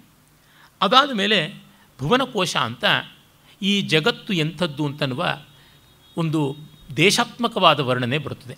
ಕಾಲಸ್ವರೂಪ ಹೇಳುವಾಗ ಕಾಲದಲ್ಲಿ ನಾನು ನೆನ್ನೆಯೇ ಹೇಳಿದ್ದೆ, ತ್ರುಟಿ, ಕಾಷ್ಟ, ಲವ, ನಿಮೇಷ ಇತ್ಯಾದಿಯಾಗಿ ಬಂದು ಕಟ್ಟಕಡೆಯಲ್ಲಿ ಅತ್ಯಂತ ವ್ಯಾಪಕವಾದ ಬ್ರಹ್ಮಕಲ್ಪ ಹೇಳುವಂತೆ ದೇಶದಲ್ಲಿ ಕೂಡ ಹಾಗೇನೆ ದೊಡ್ಡ ದೊಡ್ಡ ಬ್ರಹ್ಮಾಂಡಗಳು, ಬ್ರಹ್ಮಗೋಳಗಳು, ಆಮೇಲೆ ಸಪ್ತ ಊರ್ಧ್ವಲೋಕಗಳು, ಸಪ್ತ ಅಧೋಲೋಕಗಳು, ಮಧ್ಯದಲ್ಲಿ ಪೃಥ್ವಿ, ಆ ಪೃಥ್ವಿಯನ್ನು ಹೊತ್ತಂತಹ ಆದಿಕೂರ್ಮ, ಅವನ ಮೇಲೆ ಶೇಷ, ಆ 8 ದಿಕ್ಕುಗಳಲ್ಲಿ ಮತ್ತು ವಿದಿಕ್ಕುಗಳಲ್ಲಿ ದಿಗ್ಗಜಗಳು, ದಿಗ್ಗಜ ಪತ್ನಿಯರು ಮತ್ತು ದಿನ್ಯಾಗಗಳು, ಆಮೇಲೆ ಈ ಭೂಮಿ ಸಪ್ತದ್ವೀಪಾತ್ಮಕವಾದದ್ದು, ಆ ದ್ವೀಪಗಳು ಯಾವ್ಯಾವ ಸಮುದ್ರಗಳಿಂದ ಸುತ್ತುವರೆದಿವೆ. ತಮಾಷೆ ಏನಂತಂದರೆ ಹಾಲಿನ ಸಮುದ್ರ, ನೀರಿನ ಸಮುದ್ರ, ಅದು ಉಪ್ಪು ನೀರಿನ ಸಮುದ್ರ, ಸಿಹಿ ನೀರಿನ ಸಮುದ್ರ, ಕಬ್ಬಿನ ಹಾಲಿನ ಸಮುದ್ರ, ಮತ್ತು ಮೊಸರಿನ ಸಮುದ್ರ, ತುಪ್ಪದ ಸಮುದ್ರ, ಹೆಂಡದ ಸಮುದ್ರ, ಜೇನಿನ ಸಮುದ್ರ, ಇಷ್ಟು ಸಮುದ್ರಗಳು ಇವೆ ಅಂತೆಲ್ಲ ಬರುತ್ತದೆ. ಇವ್ಯಾವುದು ವಾಸ್ತವ ಅಂತಲ್ಲ, ಅಲ್ಲಿಯ ಸಂಕೇತ ಸ್ವಾರಸ್ಯ ಮತ್ತು ಎಷ್ಟೆಲ್ಲ ಬಗೆಯಲ್ಲಿ ಜಗತ್ತು ವೈವಿಧ್ಯಾತ್ಮಕವಾಗಿ ಇರಬಲ್ಲದು, ಊಹಾತೀತಾತ್ಮಕವಾಗಿ ಇರಬಲ್ಲದು ಅನ್ನುವುದರ ಒಂದು ಸಂಕೇತವನ್ನು ನೋಡ್ತೀವಿ. ಫ್ಯಾನ್ಸಿ ಯಾತಕ್ಕೆ ಮಾಡ್ತೀವಿ ಅಂದರೆ ಅದರ ಅನನ್ಯತೆಯನ್ನು, ಅಮೇಯತೆಯನ್ನು, ಅಚಿಂತ್ಯತೆಯನ್ನು ತೋರ್ಪಡಿಸುವುದಕ್ಕಾಗಿ ಮಾಡುವಂಥದ್ದು. ಜಗತ್ತಿನ ವೈವಿಧ್ಯ ನಮ್ಮ ಊಹೆಗೆ ಎಟುಕುವಂಥದ್ದು ಅಲ್ಲ. ನಾವು ಎಷ್ಟೋ ಬಾರಿ ಇಷ್ಟೇ ಜಗತ್ತು ಅಂತ ಅಂದುಕೊಳ್ತೀವಿ. ತದ್ಭಿನ್ನವಾಗಿ, ತದ್ವ್ಯತಿರಿಕ್ತವಾಗಿ, ತದತಿಶಯವಾಗಿ, ತದವರವಾಗಿ ಕೂಡ ಇರುವುದಕ್ಕೆ ಸಾಧ್ಯ. ಇಂಥ ಸಾಧ್ಯತೆಗಳನ್ನು ಪುರಾಣ ಕೊಡುತ್ತದೆ. ಅದನ್ನು ನಾವು ನೋಡುವಾಗ ಭಾರತದ ಶ್ರೇಷ್ಠತೆಯ ಬಗೆಗೆ ಒಳ್ಳೆಯ ಮಾತುಗಳನ್ನು ಕಾಣ್ತೀವಿ. ಅದು 4ನೇ ಸ್ಕಂದದ 19ನೇ ಅಧ್ಯಾಯದಲ್ಲಿ ಬರುತ್ತದೆ. ಅದಾದ ಮೇಲೆ ವೃತ್ರಾಸುರನ ಕಥೆ, ವೃತ್ರಾಸುರ ವಧೆ. ನನ್ನೆಯೇ ಹೇಳಿದ್ದೆ, ವಿಶ್ವರೂಪಾಚಾರ್ಯ ಕೊಟ್ಟಂಥ ನಾರಾಯಣ ಕವಚ, ಇಲ್ಲಿ ನಾರಾಯಣ ಕವಚ ಬರುತ್ತದೆ. ಅದು 8ನೇ ಅಧ್ಯಾಯ, 4ನೇ ಸ್ಕಂದದ 8ನೇ ಅಧ್ಯಾಯದಲ್ಲಿ ನಾವು ನೋಡ್ತೀವಿ. ಆಮೇಲೆ ನಾವು ನೋಡುವಂಥದ್ದು ಅಜಾಮಿಳೋಪಾಖ್ಯಾನ. ಅಜಾಮಿಳನ ಕಥೆ ತುಂಬ ಪ್ರಸಿದ್ಧವಾದದ್ದು. ಹಿಂದೆಯೂ ನಾನಿಲ್ಲಿ ಹೇಳಿದ್ದೆ. ತುಂಬ ಜನ ಕೊನೆಗಾಲದಲ್ಲಿ ಅವನು ಎಲ್ಲ ಅನಾಚಾರ ಮಾಡಿದರೂ ನಾರಾಯಣ ಅಂದು ಕೈವಲ್ಯಕ್ಕೆ ಹೋದ ಅಂತಿದೆ ಅಂತ ಪ್ರಸಿದ್ಧಿಯನ್ನು ನಂಬಿದ್ದಾನೆ. ಹಾಗಲ್ಲ, ಯಮದೂತರ ಬಂದು ಎಳೆದಾಗ ಅವನಿಗೆ ಸಾವು ಬರೋದಿಲ್ಲ, ಇನ್ನೂ ಆಯುಷ್ಯ ಇತ್ತು ಅಂತ ಗೊತ್ತಾಗುತ್ತದೆ. ಅವನು ಮತ್ತೆ ತನ್ನ ಶೇಷಾಯುಷ್ಯವನ್ನೆಲ್ಲ ಸತ್ಕರ್ಮ ಮಾಡಿಕೊಂಡು ಭಗವತ್ ಚಿಂತನೆಯಲ್ಲಿ, ಲೋಕಸಂಗ್ರಹದಲ್ಲಿ ಕಳೆದು ಕಟ್ಟ ಕಡೆಗೆ ಸ್ವೇಚ್ಛೆಯಿಂದ ಅವನು ಮರಣವನ್ನು ಅಂಗೀಕರಿಸುವ ಸ್ಥಿತಿಗೆ ಬಂದಾಗ ವಿಷ್ಣು ಸಾಯುಜ್ಯ ಅಂತ ಬರುತ್ತದೆ. ಹಾಗಾಗಿ ಸಾಯೋವಾಗ ಸುಮ್ಮನೆ ನಾರಾಯಣ ಅಂದರೆ ಕೈವಲ್ಯ ಸಿಗುತ್ತದೆ ಅಂತ ಭಾಗವತ ಏನೂ ಹೇಳಿಲ್ಲ. ಅದಾದ ಮೇಲೆ ಪ್ರಸಿದ್ಧವಾದ ಪ್ರಹ್ಲಾದ ಕಥೆ ಬರುತ್ತದೆ. ತ್ರಿಪುರಾಸುರ ಸಂಹಾರದ ಕಥೆಯನ್ನು ನೋಡ್ತೀವಿ. ಇದೆಲ್ಲ 6ನೇ ಸ್ಕಂದದಲ್ಲಿ ಬರತಕ್ಕಂಥದ್ದು. ಮತ್ತು ಗಜೇಂದ್ರ ಮೋಕ್ಷದ ಕಥೆಯೂ ಬರುತ್ತದೆ. ಇಲ್ಲೆಲ್ಲ ನೋಡಿ, ಧ್ರುವ ಮಾಡುವಂತಹ ಮಹಾವಿಷ್ಣುವಿನ ಸ್ತೋತ್ರ ಇರಬಹುದು, ಪ್ರಹ್ಲಾದ ಮಾಡ್ತಕ್ಕಂಥ ಹಲವು ಕಡೆಗಳಲ್ಲಿ ಮಾಡುವ ವಿಷ್ಣು ಸ್ತುತಿ ಇರಬಹುದು, ಗಜೇಂದ್ರ ಮಾಡುವಂಥ ವಿಷ್ಣು ಸ್ತುತಿ ಇರಬಹುದು. ಇವೆಲ್ಲ ತುಂಬ ಚೆನ್ನಾಗಿರುವ ವೇದಾಂತ ತತ್ವಗರ್ಭಿತವಾದ ಸ್ತೋತ್ರಗಳು. ಮತ್ತು ವಾಮನಾವತಾರ ಬರುತ್ತದೆ, ಅಲ್ಲಿ ಅದಿತಿ ಕಶ್ಯಪರ ತಪಸ್ಸು. ಆಮೇಲೆ ತತ್ಪೂರ್ವದಲ್ಲಿ ನಡೆದ ಸಮುದ್ರ ಮಥನ, ಅಲ್ಲಿ ಕೂರ್ಮಾವತಾರದ ಕಥೆ ಬರುತ್ತದೆ. ಮೋಹಿನಿಯ ಅವತಾರ, ಧನ್ವಂತರಿ ಅವತಾರ, ಇದೆಲ್ಲ ಅಲ್ಲಿಯೇ ಇದೆ. ಬಲಿಯ ಯಜ್ಞ, ಬಲಿಯ ವಿತರಣಶೀಲತೆ ಮತ್ತು ಬಲಿಯ ಪ್ರಮಥನ ಮಾಡಿದ್ದು ಇತ್ಯಾದಿ ಎಲ್ಲ ಕಾಣುತ್ತದೆ. ಅದಾದ ಮೇಲೆ ನಾವು ನೋಡ್ತಕ್ಕಂಥದ್ದು ಈ ಸೂರ್ಯವಂಶದ ಕಥೆಯೇ ಬೆಳೀತಾ ಬಂದು ವೈವಸ್ವತ ಮನುವಿನ ವಂಶವೇ ಅಂಬರೀಷನ ಕಥೆ. ಸಾಗರ ಯಜ್ಞ ಮಾಡಿದ್ದು, ಗಂಗಾವತರಣ ಆದದ್ದು, ಅದಕ್ಕಾಗಿ ದಿಲೀಪ, ಅಂಶುಮಂತ, ದಿಲೀಪ, ಭಗೀರಥಾದಿಗಳ ಪ್ರಯತ್ನ, ರಘುವಂಶೀಯರು ಮತ್ತು ರಾಮಾವತಾರ. ಅದಾದ ಮೇಲೆ ಚಂದ್ರವಂಶೀಯರ ಕಥೆ. ಅಲ್ಲಿ ವೈವಸ್ವತನ ಮಗ ಇಕ್ಷ್ವಾಕುವಿನಿಂದಾಗಿ ಬಂದ ಸೂರ್ಯವಂಶ, ಮಗಳು ಇಲಾ ಇಂದ ಬಂದಂಥ ಚಂದ್ರವಂಶ. ಇಲಾ ಮತ್ತು ಬುಧ ಅವರ ಸಂತಾನವಾದ ಪುರೂರವನ ಮಗ ಆಯುಸ್ಸಿನ ಮಗ ನಹುಷನ ಮಗ ಯಯಾತಿಯ 5 ಜನ ಮಕ್ಕಳು.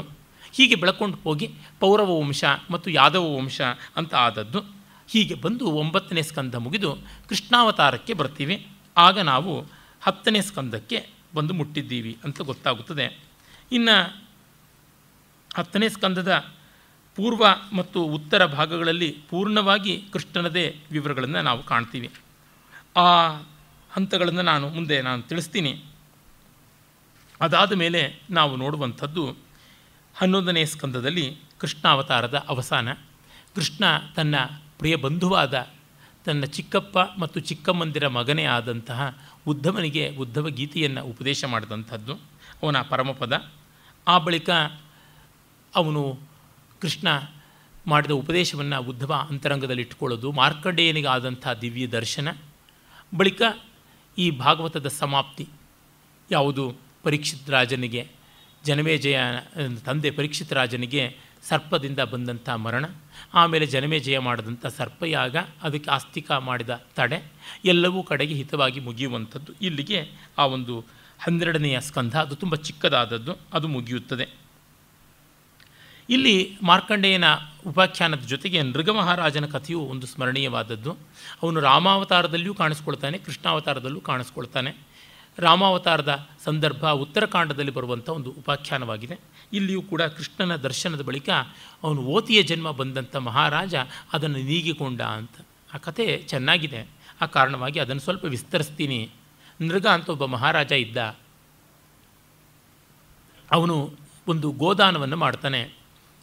ಆ ಗೋವು ತಪ್ಪಿಸಿಕೊಂಡು ಪ್ರತಿಗೃಹಿತ್ರವನ ಮನೆಯಿಂದ ಈ ದಾನಿಯ ಕೊಟ್ಟಿಗೆಗೆ ಬರ್ತದೆ. ಯಾರೂ ಗಮನಿಸಿಕೊಳ್ಳೋದಿಲ್ಲ. ಹಲವು ಕಾಲ ಕಳೆದ ಮೇಲೆ ಆ ಗೋವನ್ನು ಮತ್ತೊಬ್ಬ ಬ್ರಾಹ್ಮಣನಿಗೆ ದಾನ ಮಾಡ್ತಾನೆ. ಅವನು ತಗೊಂಡು ಹೋಗುವಾಗ ಮೊದಲಿನ ಪ್ರತಿಗೃಹಿತರು ನೋಡಿ ಇದು ತನಗೆ ಬಂದ ದಾನ ಅಂತ ಅಂದ್ಕೋತಾನೆ. ಹೀಗೆ ಆಗಬಾರ್ದು. ಒಬ್ಬರಿಗೆ ಕೊಟ್ಟಿದ್ದು ಮತ್ತೆ ತನಗೆ ಬರಬಾರ್ದು, ಬಂದದ್ದು ತಾನು ಮತ್ತೊಬ್ಬರಿಗೆ ಕೊಡಬಾರ್ದು. ದತ್ತಾಪಹಾರದ ದೋಷ. ಈ ಕಾರಣದಿಂದ ಇದನ್ನು ಏನು ಮಾಡಬೇಕು ಅಂತ ಪಾಪ ಇಬ್ಬರಿಗೂ ಚಿಂತೆ. ಮಹಾರಾಜನ ಬಳಿಗೆ ಬರ್ತಾರೆ. ಮಹಾರಾಜ ಅವರಿಗೆ ಸಮಯವೇ ಕೊಡೋಲ್ಲ. ಇವರು ಅಲದಲದು ಒದ್ದಾಡಿ ಕಡೆಗೆ ಆ ಗೋವನಿಬ್ಬರೂ ಸೇರಿ ಬೇರೊಬ್ಬನಿಗೆ ದಾನ ಕೊಡ್ತಾರೆ. ನಮಗೆ ಈ ರೀತಿಯಾದಂಥ ದುರ್ದಾನದ ದುಷ್ಫಲ ಬೇಡ ಅಂತ ಕೊಡ್ತಾರೆ.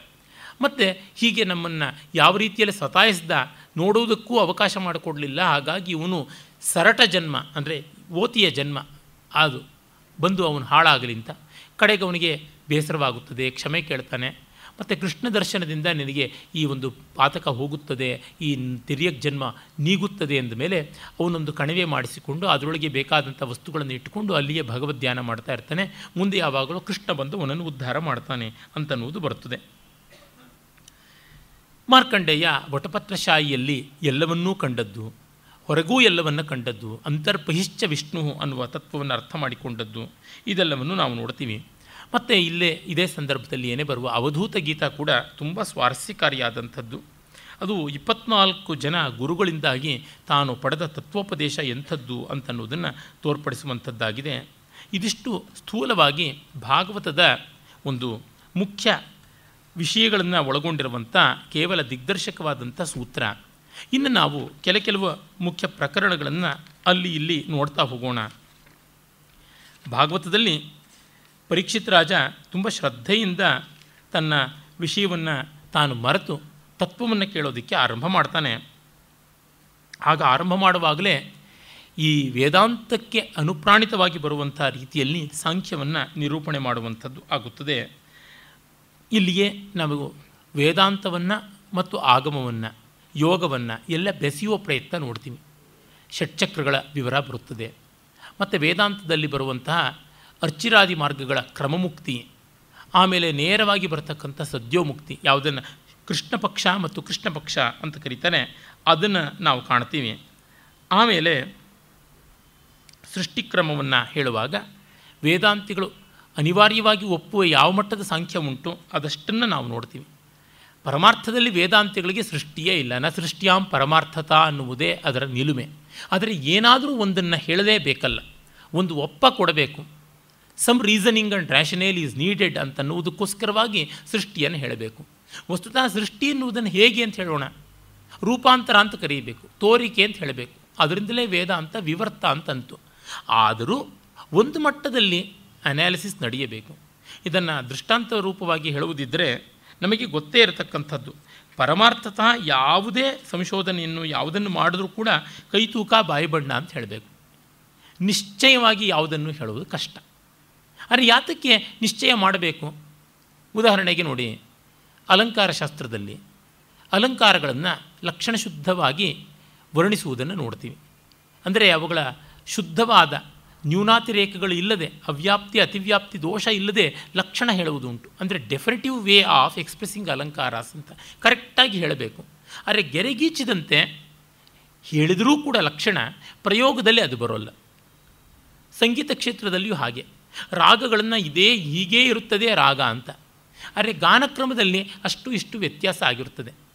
ಎಲ್ಲಿಯೂ ನಾವು ಈ ಥರದ್ದನ್ನು ಕಾಣ್ತೀವಿ. ಸಕಲ ಶಾಸ್ತ್ರಗಳಲ್ಲಿಯೂ ಈ ಮಟ್ಟಕ್ಕೆ ಇರುತ್ತದೆ. ಈಗ ಬೆಂಗಳೂರಿನಲ್ಲಿ ಬೇರೆ ಬೇರೆಯ ವಿಭಾಗಗಳು, ಬಡಾವಣೆಗಳನ್ನು ರಾಜಾಜನಗರ ಇದು, ಮಲ್ಲೇಶ್ವರ ಇದು, ಚಾಮರಾಜಪೇಟೆ ಇದು ಅಂತ ಹೇಳ್ತೀವಿ.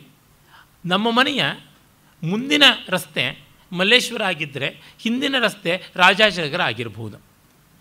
ಹಾಗಿದ್ದಾಗ ನಮಗೆ ರಾಜಾಜನಗರದ ಯಾವುದೋ ಒಂದು ಅಂಗಡಿಯೋ ಮತ್ತೊಂದು ಹತ್ತಿರ ಆಗುವುದಕ್ಕಿಂತ ಮಲ್ಲೇಶ್ವರದ ಹತ್ತಿರ ಆಗಿರುತ್ತದೆ. ನಾವು ಭೌತಿಕವಾಗಿ ಮಲ್ಲೇಶ್ವರಕ್ಕೆ ಸೇರದೇ ಇದ್ದರೂ ರಾಜಾಜನಗರಕ್ಕೆ ಸೇರಿದ್ದೀವಿ ಅಂದರೂ ಇದು ನಮಗೆ ಸಾಂಸ್ಕೃತಿಕವಾಗಿ ಹತ್ತಿರ ಇರುತ್ತದೆ. ಆ ಥರದ್ದು ಎಷ್ಟೋ ವಿಭಾಗ ಆಗುತ್ತದೆ. ಅಂದರೆ ವ್ಯವಹಾರದಲ್ಲಿ ಇವುಗಳಲ್ಲಿ ಲಕ್ಷಣಶುದ್ಧಿ ಇಲ್ಲದೆ ಹೋದರೂ ಶಾಸ್ತ್ರಕ್ಕಾಗಿ ಮಾಡಲೇಬೇಕಾಗುತ್ತದೆ. ಯದ್ಯಪಿ ಪರಮಾರ್ಥತಃ ಶಬ್ದಾರ್ಥಾನಾಂ ಅಭೇದ ತಥಾಪಿ ಕಾಲ್ಪನಿಕತೆಯ ಕಶ್ಚನ ವಿಭಾಗಕ್ರಮ ಆಶ್ರಯಣೀಯ ಏವ ಅಂತ ಅಭಿನವ್ ಗುಪ್ತ ಹೇಳ್ತಾನೆ. ಆ ರೀತಿಯಾದದ್ದಾಗುತ್ತದೆ. ಆ ಕಾರಣದಿಂದ ಇವನ್ನೆಲ್ಲ ತಿಳಿಸಬೇಕಾಗುತ್ತದೆ. ಆಮೇಲೆ ಬ್ರಹ್ಮ ತಪಸ್ಸು ಮಾಡ್ತಾ ಇದ್ದಾಗ, ಅವನು ನಾಭಿಕಮಲದಲ್ಲಿ ಚಿಂತನೆ ಮಾಡ್ತಾ ಇದ್ದಾಗ ಜಗತ್ತನ್ನು ಹೇಗೆ ನಿರ್ಮಾಣ ಮಾಡಬೇಕು ಅಂತ ತಪಸ್ಸಂತ ಅನ್ನೋ ಶಬ್ದ ದೊಡ್ಡದಾಗಿ ಕೇಳಿಸ್ತಂತೆ. ಅದನ್ನು ನೋಡಿ ಅವನು ತಪಸ್ಸು ಮಾಡಿದ ಅಂತ. ಇಲ್ಲಿ ನಾವು ಕಾಣಬೇಕಾದ್ದು ಸ್ವಾರಸ್ಯ ಏನೆಂದರೆ, ತಪಸ್ಸು ಅಂತಂದರೆ ತೀವ್ರವಾಗಿ ಬೇಯುವುದು, ಬಿಸಿಯಾಗುವುದು, ಅಜಿಟೇಷನ್, ಆ್ಯಕ್ಷನ್ ಅನ್ನುವಂಥ ಅರ್ಥ. ಕಣ್ಮುಚ್ಚಿ ಕೈಕಟ್ಟಿ ಕೂತ್ಕೊಳ್ಳೋದು ಅಂತಲ್ಲ, ಉತ್ಕಟವಾಗಿ ನಮ್ಮ ಭಾವನೆಗಳನ್ನು ಅಲ್ಲಿ ತಾದಾತ್ಮ್ಯಗೊಳಿಸುವುದು ಅಂತ. ಹಾಗೆ ಮಾಡುವಾಗ ನಾವು ನಮ್ಮ ಅರಿವಿಲ್ಲದೆಯೇ ಏಕಾಗ್ರತೆಯನ್ನು ಎಣೆಮೀರಿ ಸಾಧಿಸಿರ್ತೀವಿ, ಮಿಕ್ಕವುಗಳನ್ನು ಮರೆತಿರ್ತೀವಿ. ಅದು ಆಗದೆ ಯಾವ ಕೆಲಸವೂ ನಡೆಯೋದಿಲ್ಲ ಅಂತನ್ನುವುದು ಇಲ್ಲಿ ಗಮನಿಸಬೇಕಾದಂಥದ್ದು. ಆಮೇಲೆ ವಿದುರ ಮೈತ್ರೇಯರ ಸಂವಾದದಲ್ಲಿ ಬೇಕಾದಂತೆ ಈ ಅನುಸೃಷ್ಟಿ ಅಥವಾ ಪ್ರತಿಸರ್ಗದ ವಿವರಗಳನ್ನು ನಾವು ಕಾಣ್ತೀವಿ.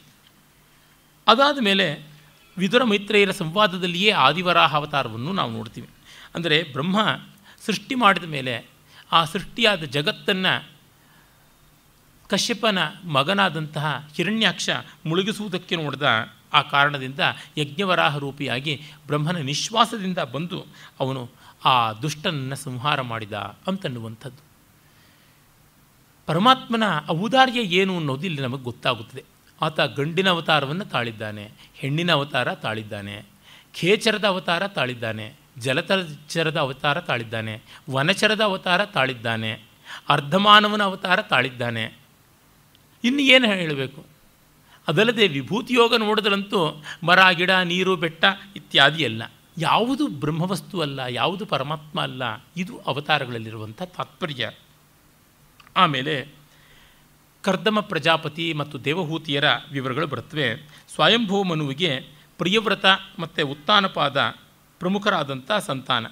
ಅಲ್ಲಿ ಉತ್ತಾನಪಾದನ ಮಕ್ಕಳು ನಮಗೆ ಗೊತ್ತಿರುವಂತೆ ಮೊದಲಿಗೆ ಹೇಳಿದನಲ್ಲ, ಧ್ರುವ ಮತ್ತು ಉತ್ತಮ ಅಂತ. ಇನ್ನು ಪ್ರಿಯವ್ರತನಿಗೆ ಒಬ್ಬ ಮುಂದೆ ಆಗುವ ಸಂತಾನವನ್ನು ನಾವು ನೋಡ್ತೀವಿ.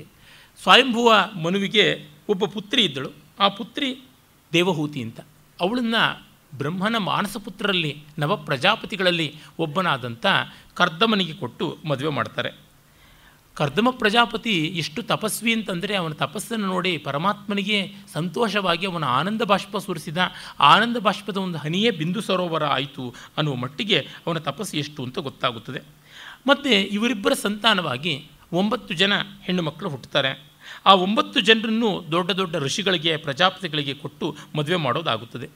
ಬ್ರಹ್ಮಮಾನಸ ಪುತ್ರರಾದಂತಹ ಮರೀಚಿಗೆ ಕಲಾವತಿಯನ್ನು, ಅತ್ರಿಗೆ ಅನಸೂಯೆಯನ್ನು, ಅಂಗಿರಸಿಗೆ ಶ್ರದ್ಧಾ ದೇವಿಯನ್ನು, ಪುಲಸ್ತ್ಯನಿಗೆ ಹವಿರ್ಭೂದೇವಿಯನ್ನು, ಪುಲಹನಿಗೆ ಗತಿದೇವಿಯನ್ನು, ಕ್ರತುವಿಗೆ ಕ್ರಿಯಾದೇವಿಯನ್ನು, ಭೃಗುವಿಗೆ ಖ್ಯಾತಿಯನ್ನು, ವಸಿಷ್ಠನಿಗೆ ಅರುಂಧತಿಯನ್ನು, ಅಥರ್ವನಿಗೆ ಶಾಂತಿದೇವಿಯನ್ನು ಕೊಟ್ಟು ಮದುವೆ ಮಾಡ್ತಾರೆ ಅಂತ ಬರುತ್ತದೆ.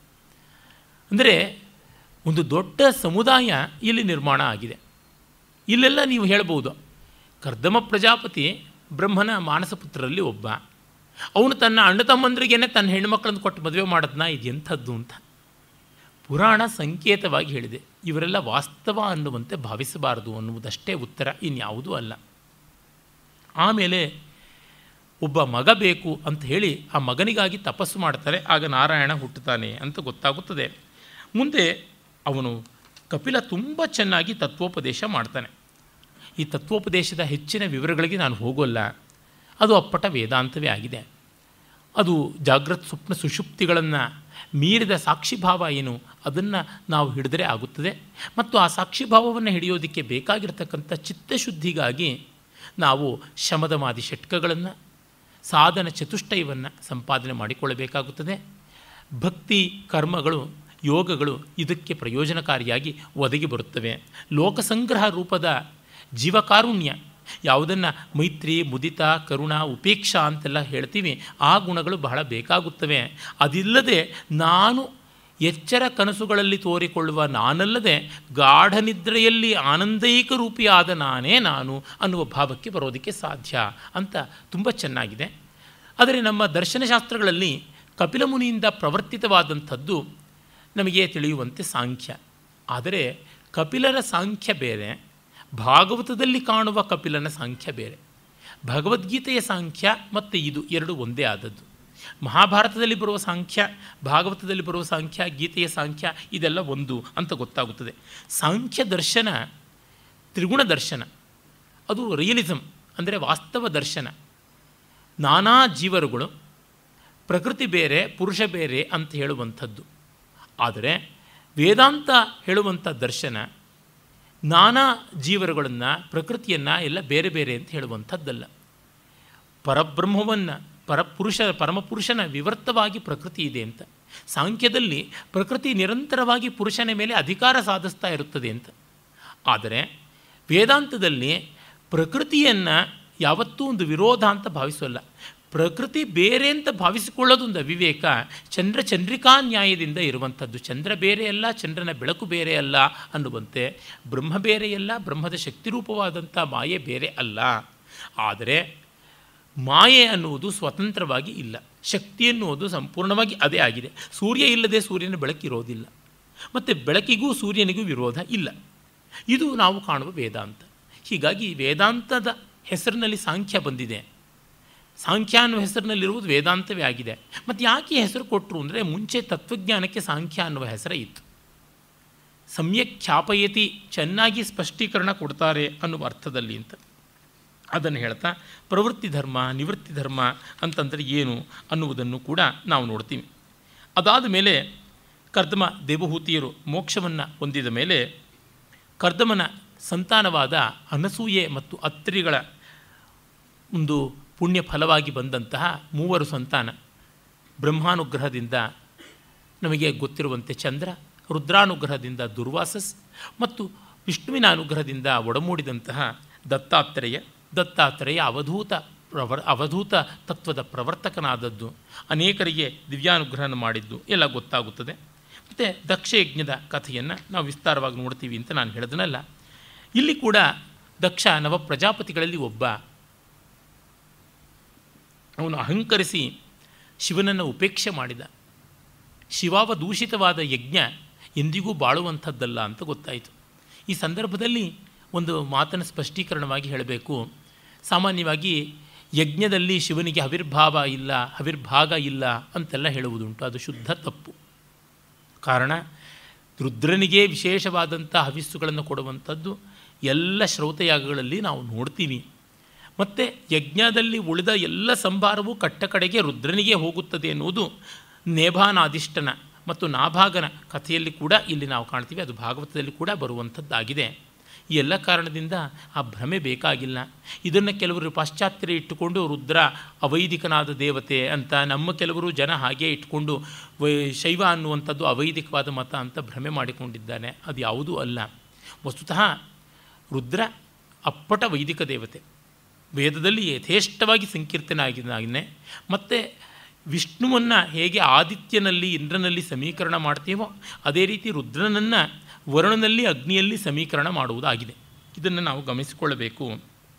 ಇದರ ಮುಂದಿನ ವಿವರಗಳನ್ನು ನಾಳೆ ನೋಡೋಣ. ನಮಸ್ಕಾರ, ಧನ್ಯವಾದ.